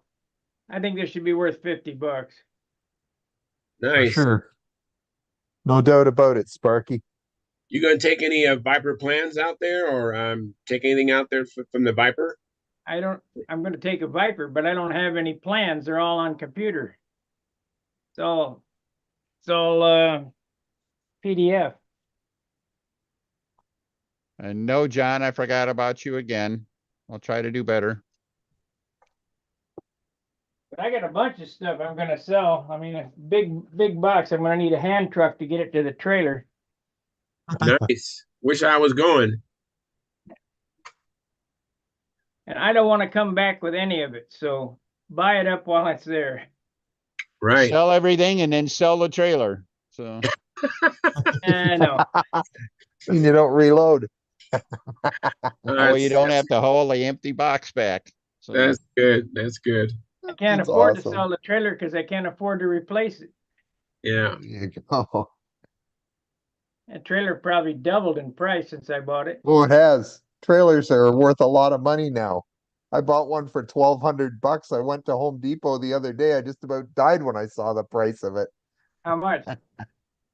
Oh, I don't know. It was about 18 or something. I couldn't believe it. Or 1,900 for the one I've got. It's Yeah. crazy. I'm like, holy cow, what happened? I paid 2,200 for mine. It's probably doubled. It'd be $4,000 at least. It's Wow. only Sure. a 2019, so Yeah, the world's gone. Yeah, mine's 18. The world's just gone nuts. Hey, Caffeine is a good question here. He's wondering, does anybody have a backplate for FP40? I think I saw one around here. But I'll look again. If I can find it, you can have it. But I'm not sure that I can, if that's what it was for. But I got an FP40 that I'm going to sell, so I need to find it. So I got it something to compare it to. Now there was some Thunder Tiger engines that I know that people were using because they didn't like the plastic Yeah. plastic ones that the LAs had. But I heard that some of them work for the FP4. I don't know which motor it is. Maybe someone in our audience or in the chat box might be able to chime in. FP40 backplate will work on the LA 46 or 40. Or Same 40. thing. Yeah, for sure. Yeah, Those the plastic black ones, I got a boatload of those if anybody wants them. Will they work Yeah. on anything else like a Brodeck 40? No. No, different Only on size. the OS. Yeah. Yeah. Or no, they'll also work on the come on, it'll come to me. The Tower 40. It'll work on that. That's an OS knockoff. Yeah. Yeah, it'll work on the Tower 40s. And those Tower 40s run beautiful. They run way better than an FP40. Like Right. out of the box stock. Like there's no comparison. Right. They run absolutely outstanding right out of the box. You can't get them anymore though, right? The timing's just a little different or something, and they really work good for stunt. The Tower Nobody 40. makes any control line engines, period. No. Yeah. There are control line parts on the internet. You can buy all kind of stocker engines control line engines from. That's not an engine. That's fishing equipment.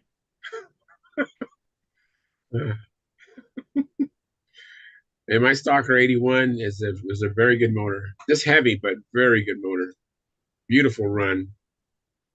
81? Yeah, Stalker What'd 81. you put that in? My Strega. My goodness. Lumber I put it in wagon. Yeah, Yeah, you gotta have lumber wagons for those. I Yeah, have I two had two of Rojet them. 90s. Oh man. Ultra They're lumber massive. wagon. Long.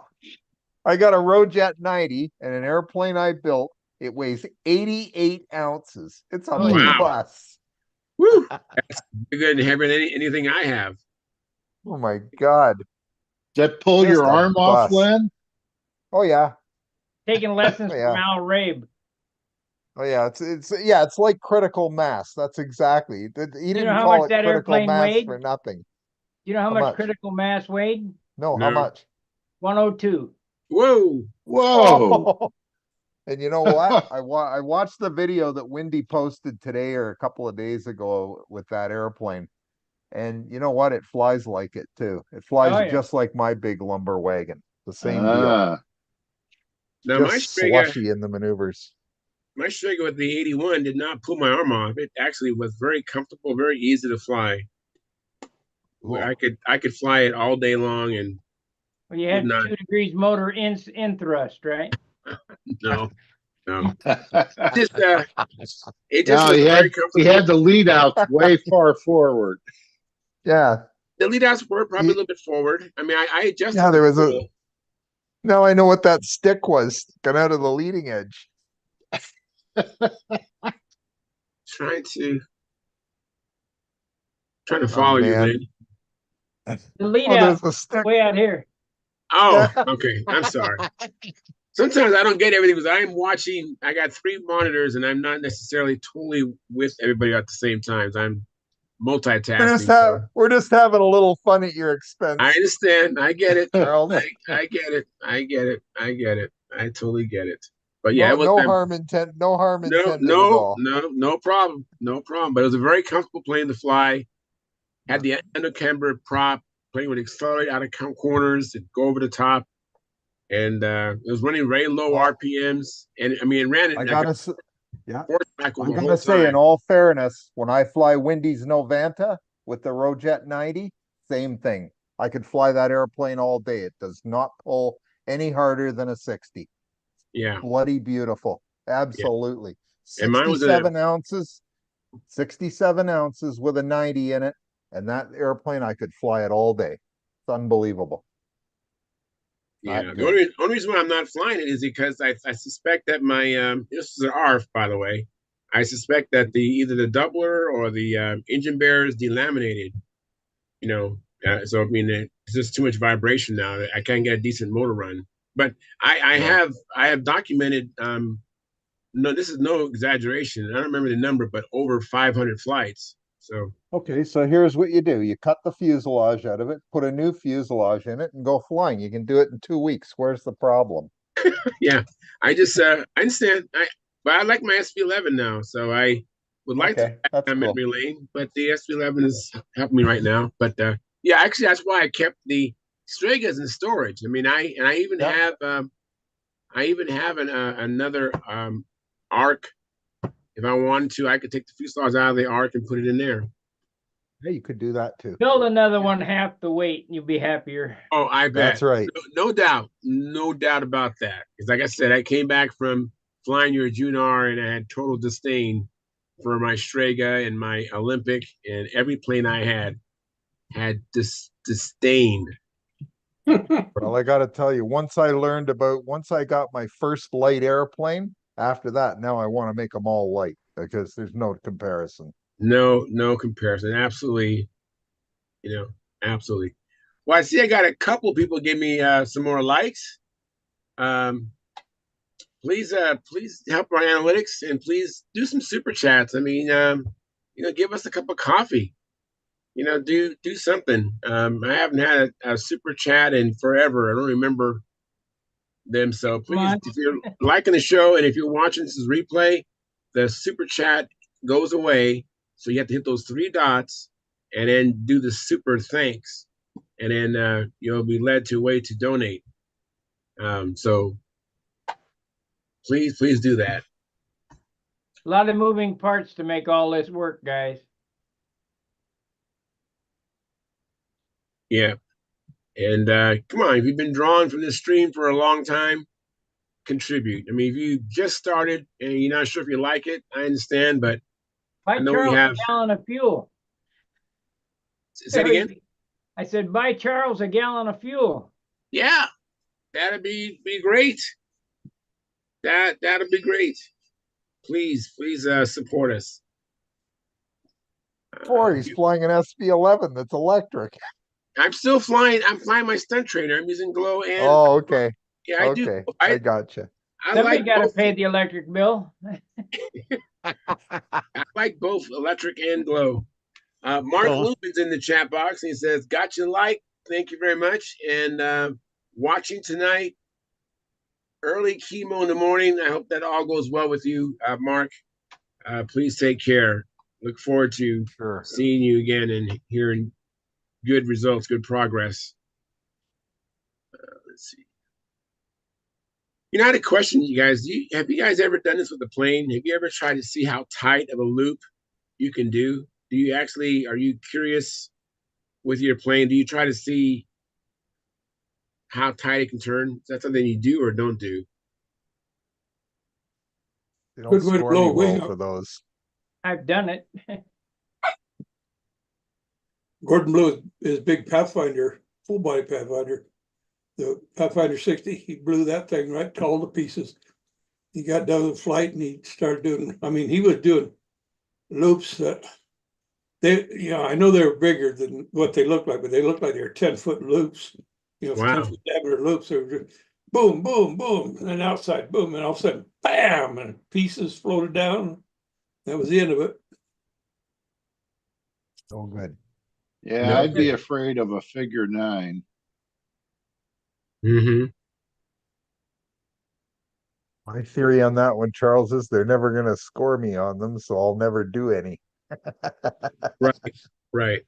I have done that with like combat planes and stuff like that. And what I'll do is I'll do a big lazy 8. Then I'll do a littler lazy 8. Then a smaller one to see how far I can go until I'm going basically a full control. And it'll be it's a lot smaller and of course and everything like that, although not as small as you might think it is. So the stunt plane, nah. Unless you kind of square a corner, but that's not a full loop, so.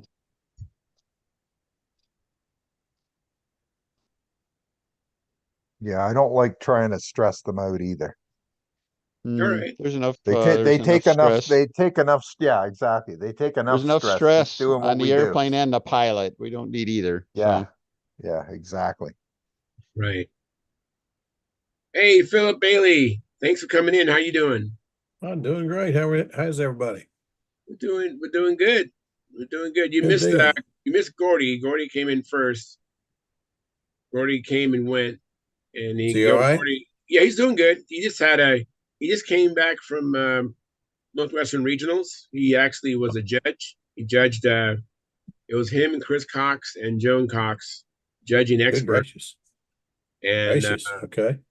Judging both Paul Walker and Dave Fitzgerald. He said, those guys are so close. Just trying to be really picky to pick out who won.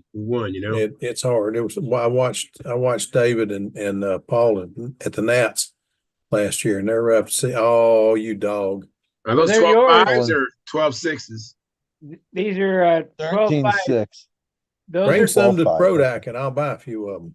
This bag is yours. You told me you wanted the whole bag. I'll take the whole bag. Okay. I'll see you at Brodak. All right, give Phil the bag. I'll take the props. Yeah, me. I'll take the other half. Yeah. I hear you talking. Those are good for the I'm your buddy, Tiger Phil. 51, Remember that. right? Come on. Yeah, I remember. I tell you what, I got my little TV star in my lap. He's over here every time I get up here. He decides he wants to come and say hello. Now we're getting ready to go flying in the morning and see if we can't get get back into it a little bit. Flying John's Cha-Ching airplane. All right. Yeah, All right, Pathfinder. yeah. Yep. I'm a Pathfinder. Charles had got guy. one of those arcs. And Yeah, I have I a can't get him to build it. Pathfinder Arc in the box. Yeah. Yeah. I keep telling him Did he you- built it, he'll have a great practice plane. Did I you, know. John, did you get the pictures from Marcel Lagrange? He sent me some Did get pictures. some pictures, yeah. It's either a Pathfinder or the thing looks big enough. It could be the Trailblazer. If you've seen him plans, it looks big. I sent him Bill, plans. can you show them to us? No, they're on my phone, and I am not a tech savvy individual. I can't figure out That's how to too get them off bad. there and onto here. I'm sorry. I'll try to get my Well, if wife to help Marcel's me on, with it. maybe he'll send the plans to me and I can, or send what he sent to you and I'll put it on. Well, I'll tell you what, maybe I can run another room and send that to you, and maybe you can figure out how to show it. Right? But I have no idea, but maybe you can. I'll go in there and try to do that in just a minute. I got to take care of somebody. I've been gone all day, and somebody's a little mad at me for being gone all day, leaving him alone all day. Mm-hmm. So I have to give him a little loving before I take off and go do other things. But I'll do that in just a minute. Absolutely. But good to see you looking like you feel good there, Santa Claus. Feel a lot better. Look at that. Good deal. Yeah, good deal. Yeah. And Denny seems to be in a better spirits tonight.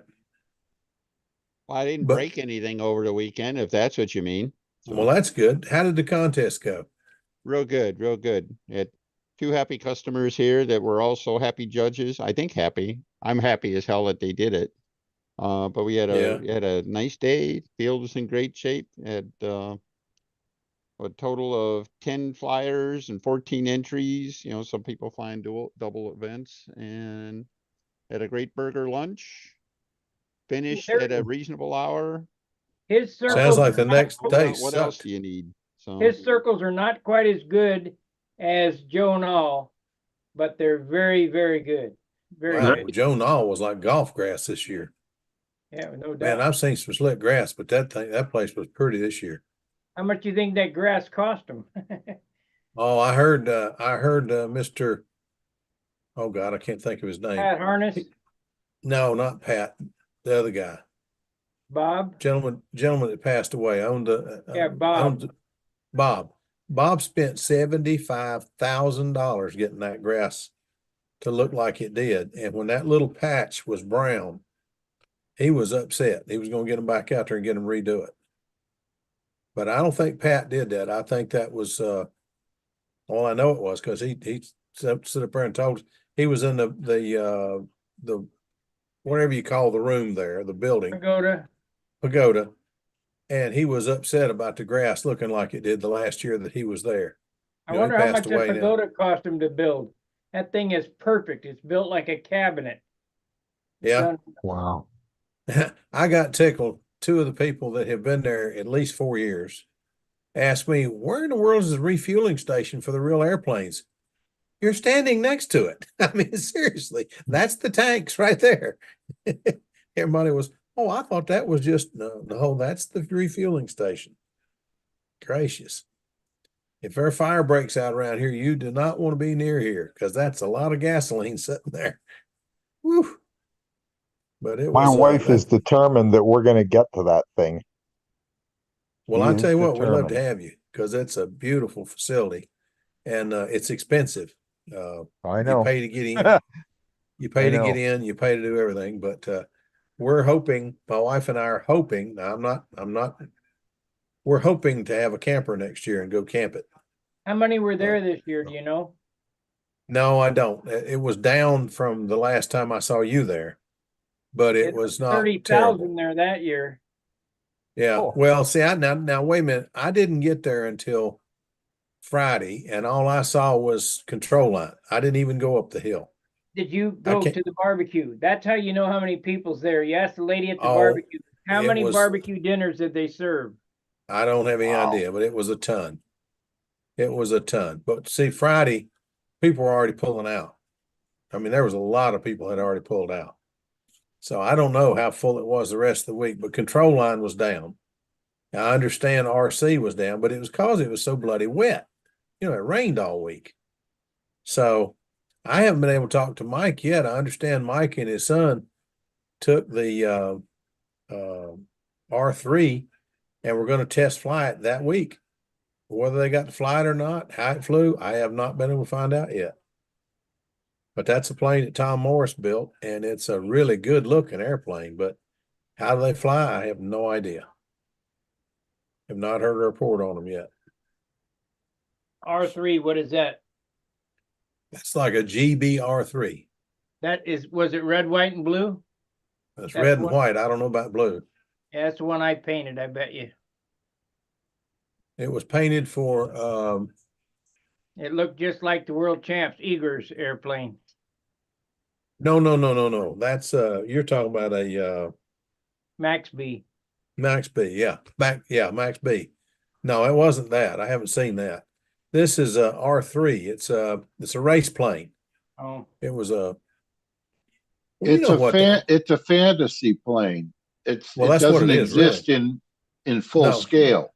No, really, you're right. It's a stretched out. What if they did this to Right. the pickle barrel? What if? And it's a beautiful airplane, but how does it fly? I have not heard a report yet. I don't know, and I've never seen one fly. So There's several RC versions, yeah. but I I've don't seen know some if of I've them. seen a control line one.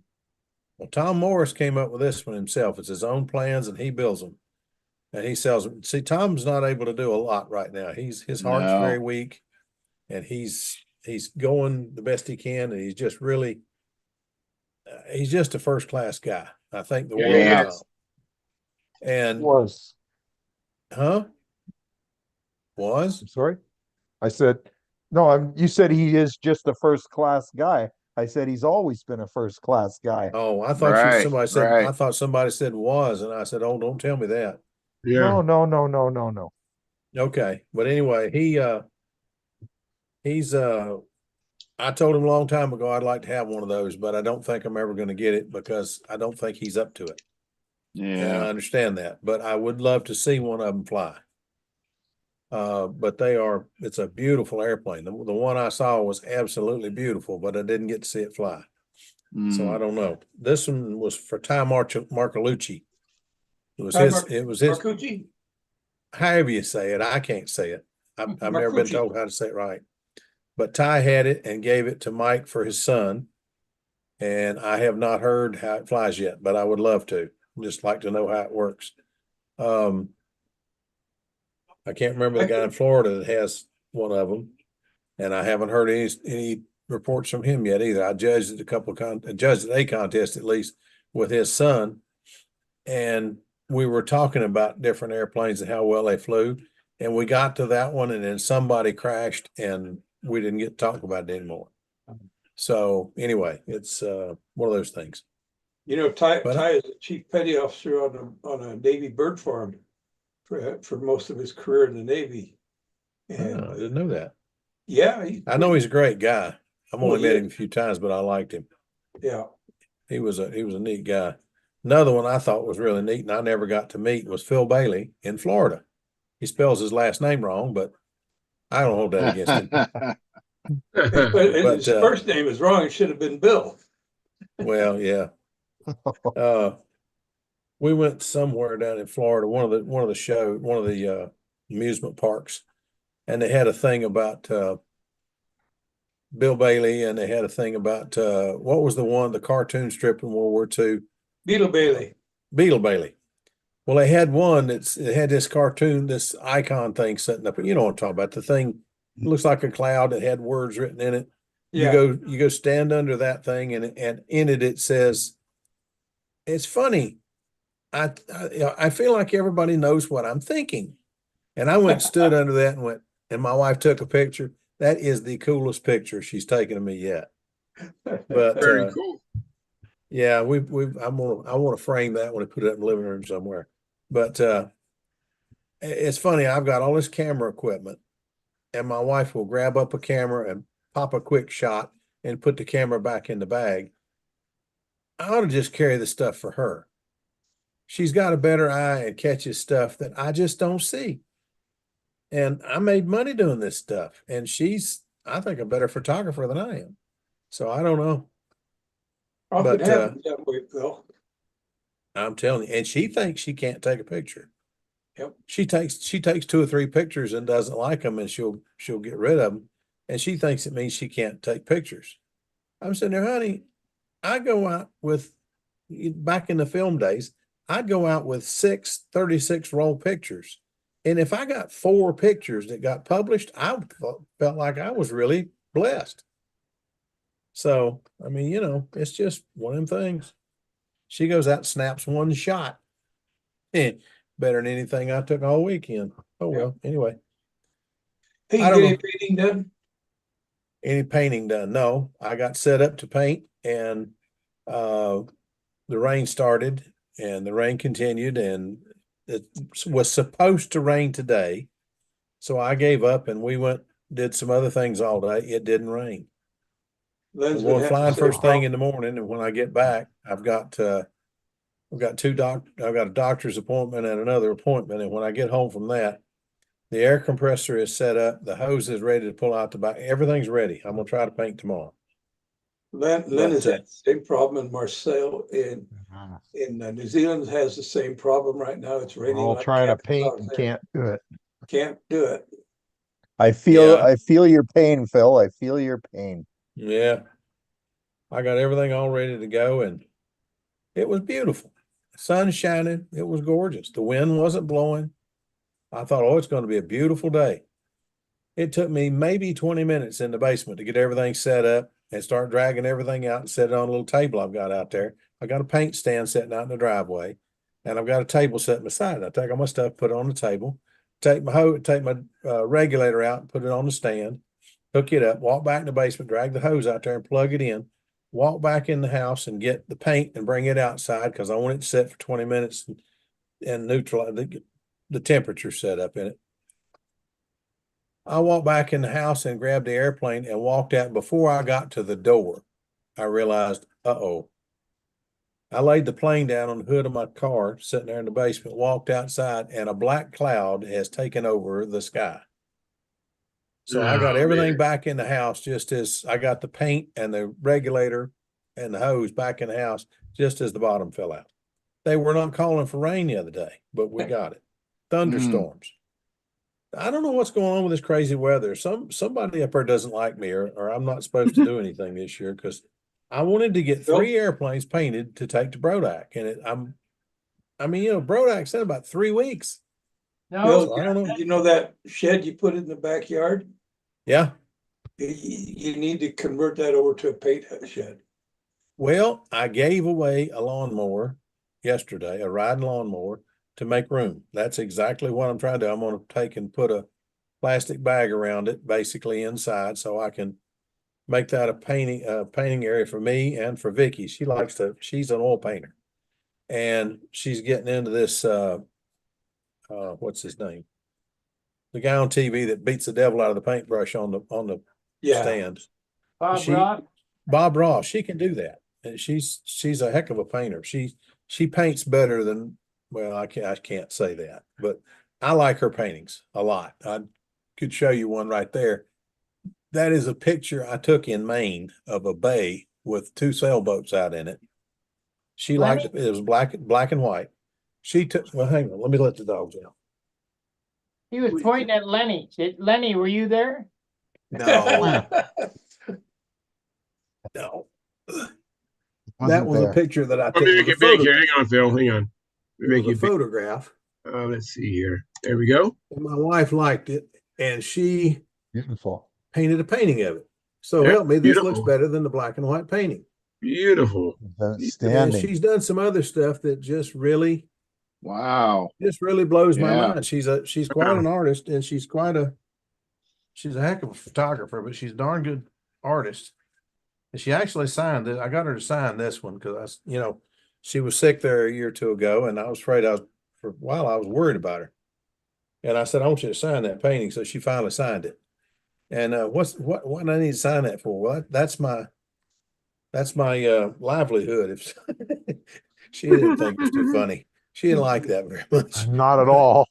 No, she didn't like that very Not much. at all. But That was a bad line. yeah, well, not my best, not my worst, but anyway. All right, I do But things like that too. Put my foot Now in I my know but why mouth. you're. I'm Now I really know why proud. you're painting out in the driveway. Yeah, I'm proud of the little girl. She does pretty good. Anything she puts her hand to, she does a good job. That's But awesome. she's well, what can I say? She's put up with me for 49 years, so I guess I better keep her. Wow, that's awesome. Yeah. Hey, you guys want to You're see a lucky. pretty? You guys want to see a pretty airplane? I can share a picture. Yeah, I do. Let me do this here. Let's see here. Share, and I'll reselect. This is my friend Bob Brooks, not the Bob Brooks in Florida, but the Bob Brooks in San Diego. It's a scratch built P40. Oh man. Wow. Oh, that looks That is nice. sharp. The motor, It the is motor is gorgeous. actually running. It has a Rojet 76, I think, in it. That is gorgeous. It's a wing out of a. He used the wing from Gordon's Tony, Yeah. and you should see the cat. The I have a few more pictures of it. Let me advance this. That's a nice shot of the front. Again, the motor is running. He was just I don't know if he Yeah. actually. Wide that fuselage is. Yeah, wide Yeah. fuselage. That is This was painted spectacular. with the airbrush. And here's another. I love the teeth they did. Shark mouth. They did an excellent job with that. And Bob Brooks, unfortunately, is not flying anymore because he gets dizzy and he has a lot of tearing. His eyes Oh are just man, that's a watery. shame. And of course, he doesn't want. And then also, when he wakes up, sometimes he just doesn't feel right. So he just doesn't want to take a chance to crash, his beautiful planes. There's Yeah. another image of it. Get an idea how Tell him neat. to build something ugly and come fly with us. Good gracious. Yeah, neat That's guy. gorgeous. This guy, when I first started flying with Bob Brooks and Dave Sabon, it was actually Bob Brooks, the guy in this picture, who helped me. I had some lines, you bought those pylon lines, they say like Oh 60 Lord. feet, So I'm Yeah, out, I'm they're in, not. I'm in doing my lines, right? And Dave Sabon had a Shark 45 and with a Super Tiger 60, and I think I had a Banshee with a K&B 40. I'm walking past him, I'm doing my lines, and I just thought the lines were correct because the box said they were 60. And he goes, how long are your lines, Charles? I go, the box said they're 60. Well, they're not 60. So Bob Brooks here helped me. 82. Yeah. So I Bob had helped some me that were cut my lines, 72. and I learned to wrap lines with Bob Brooks here. And I think it might be another picture. There's another picture of it running. Oh man. Bob Brooks built one of Gordon's Tonys, Yeah. and it was identical, almost identical to the Tony that Gordon was flying. And he got at the meeting, so Gordon took a flight on Bob's Tony, and We come heard back. this story tonight. He said it flies exactly the same as mine. It's Bob amazing. is a really good builder, and Bob actually competed in the military. They had their own competition. You might know about this, Sparky, right? Yeah. They had the Air Force. all the armed services would compete, but you had to be able to do not just stunt. You had to be able to do everything or a lot more than one. And he actually was a champion. He events. actually, Oh, the mirror meet. it's called the You had Mirror to fly, Meet. Yep. you had to fly 2 events. Two I've events. talked to Yeah. Tom Morris and Keith Trussell about it. And he said you had to fly 2 events. Yeah. So he was a champion, a mirror champion at one time. And I think I have another picture. Nope. That's They're doing a good job of building. That's Yeah. a Super Tiger piston. I actually, I think that actually came out of either a 77 or a Stalker 81.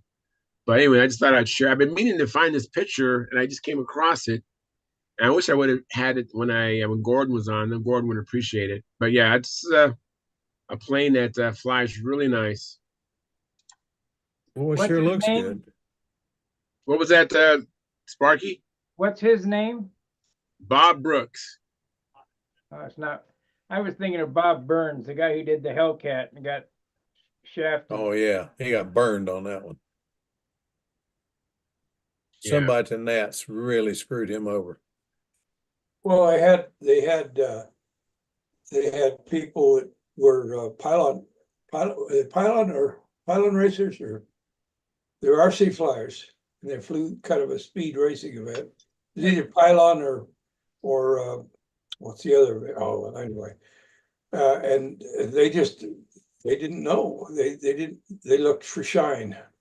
Yeah, well, That's all it modeling was. is modeling. I don't care if it's flat or not, because that airplane didn't have much of a shine on, but it looks pretty good.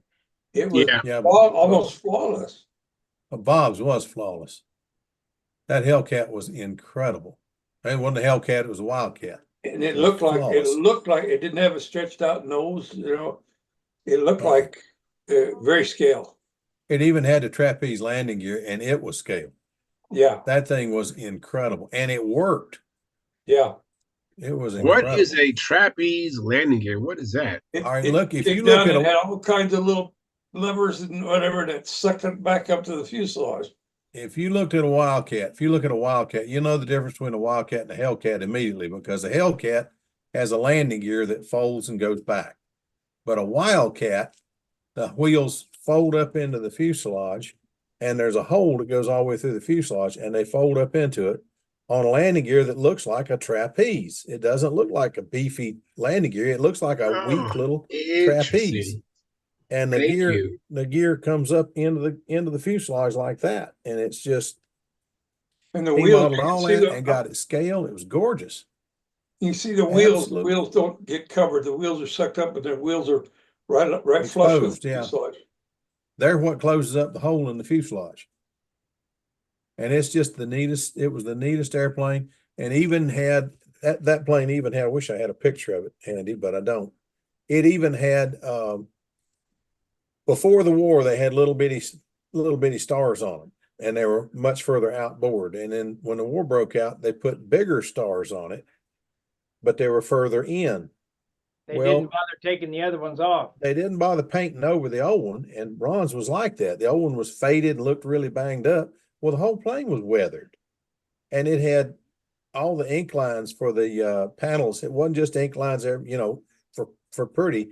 These were banged up looking things, and it looked silver partway across, or it looked like it was painted partway across, and then it'd be missing the paint on an edge or something, like it was really a panel that was taken off and put back. The plane was just, it had so many scale things in it, it was spooky. And Ron, it said on the back, it should have been on the front row, and it was on the back row because it was not shiny. You don't see them no more, do you? No, Yeah. no. People get tired of getting screwed over. Right. Well, he's out in California now, I understand. That's what I heard. But I wish he'd come back this way, because everybody out here really, all the guys I fly with would really love to see him again. He's a first-class guy. He's a first-class act, and he's a good flyer. That thing had a Tiger 60 in the front of it with a stock Tiger 60 Venturi in it. I could not believe he didn't have a Tom Lay motor or, you know, something special. But that thing flew. It didn't skip a beat. It was gorgeous, and it was so real looking. The motor growled and gnarled, was gnarly, and just, it sounded like a real airplane.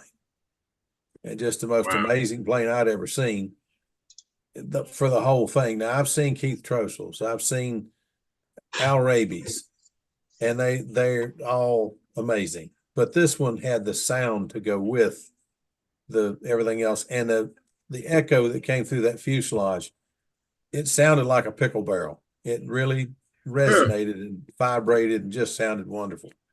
It was amazing. All right. Oh, so much for my soapbox. Go ahead, Charles. All right. You have a picture to share with us, Danny? Denny, I mean? Working on it. I found Ron Burns F4 on Stunt Hangar.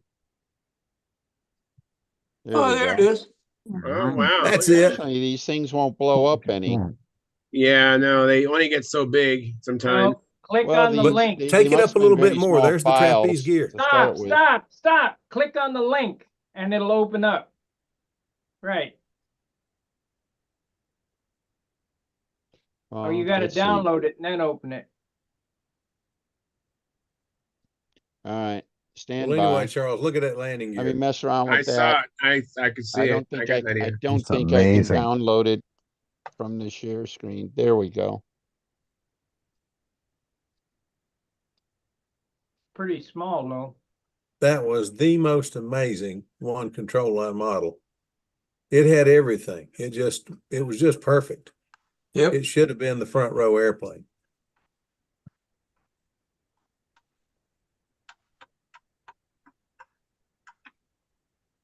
Heard this Small story picture before, even but I didn't downloaded. realize what it was. Now I know. Yeah. Well, the pictures That's too don't even bad. do it justice. You could see things in the model you can't see in the pictures. The wear Unbelievable. and the I can't describe it. It was just incredible. Of all the planes I've ever seen, that one was the most scale-like stunner I have ever seen. Yeah. That thing was worthy of a museum piece. Wow. How you doing, Danny? Closer. Well, while you do that, let me show you a picture I like to look at from time to time. Let me see here. This is oh, Danny, you got it. Oh, I'm sorry, Danny. Yes. You got it. Go Oh, ahead, Danny. wow. Very good. Okay, some of the stuff Phil was talking about. You see the remainders of the rondelle of the star. Wow. All right, and with the bigger star painted over the top. That is amazing. Let's see. And look at the fuselage, the body. It looks like a Wildcat. You know, It That does. is the nose hasn't outstanding. been stretched out, and you know, looks like a Mhm. Wow. cartoon character of it. That the moments, everything are very scale like. They may not be totally dead on scale, but they sure look like it. Wow. Neat looking I plane. launched that thing one time, and I'm telling you, it took off like a real plane.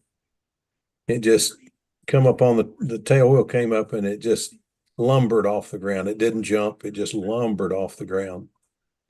It was incredible. Very nice. All right, let's see. Let me stop that one. The I KV on downloaded them all, but it won't let me show them all. I guess I got to do it one at a time. So stand by. All right. But anyhow, do a search on Ron Burns Wildcat on Stunt Hangar, and you should be able to find it. It wasn't that hard.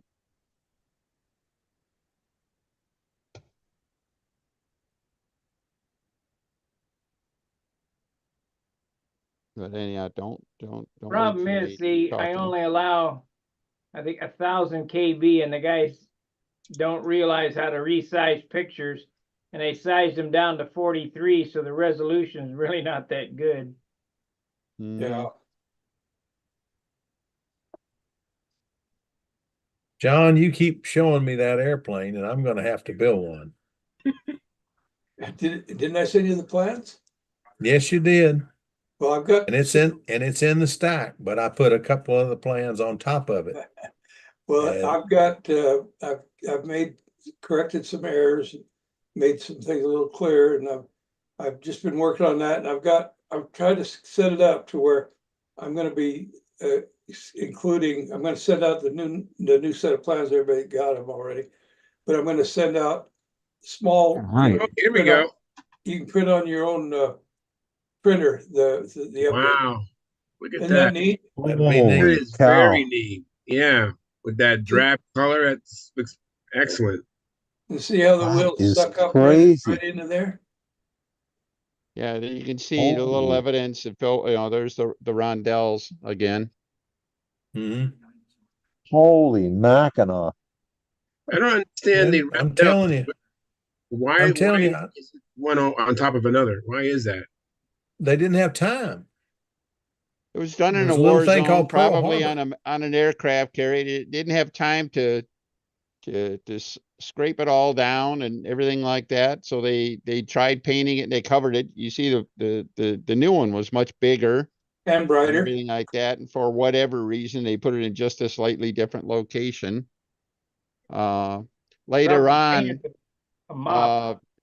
both the British, well, the American, star had the red ball in the center, and the British rondelles, of course, had the red center. And they learned that, trigger happy gunners on the ground and stuff like that, they'd see the red symbol, the red ball, and he'd immediately associate with a Japanese airplane. So I ended up taking the star. The Americans had just white stars on a blue background. Then of course they added like the wings on it, and the RAF aircraft did something similar where they had just the blue and the white, and then the red was painted out. So I seem to remember somewhere yellow in the center. Is that right?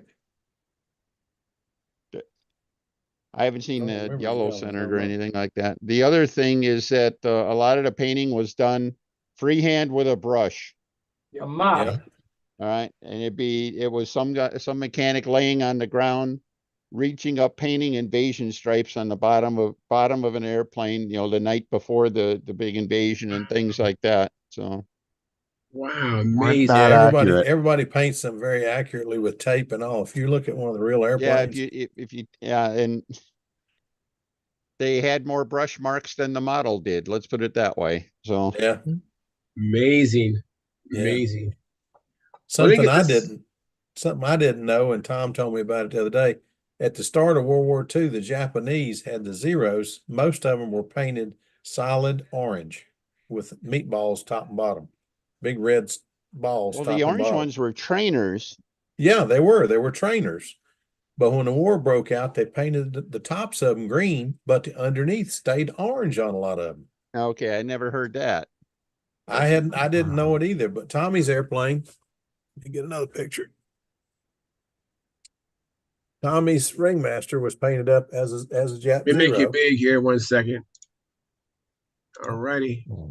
That's Tommy's. The orange one is Tommy's. The one in the middle is mine, and the white one, red, white, and blue one is Buddy Barbie's. And unfortunately, Tommy's no longer exists. The other two are the red, white, and blue in the back flying, and mine's hanging downstairs. But anyhow, they painted them orange for trainers, and then they painted the tops of them green. And Larry Drawn had a green one. It was out, I guess it was Saturday flying. He had his green one out there. Unfortunately, it got damaged. So hopefully it'll be back, but we'll see. All righty. We're Let having me get here lately. this. We're having a lot of trouble with wind and crazy air.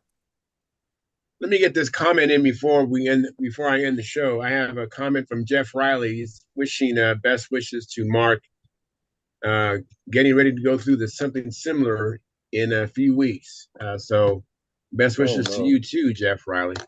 Yeah, sorry to hear that, Jeff. Yeah, absolutely. That Because sucks. he's going through cancer chemo. I hope Jeff's not going through that too. Oh my. Yeah, he didn't elaborate, but I didn't want to get that in.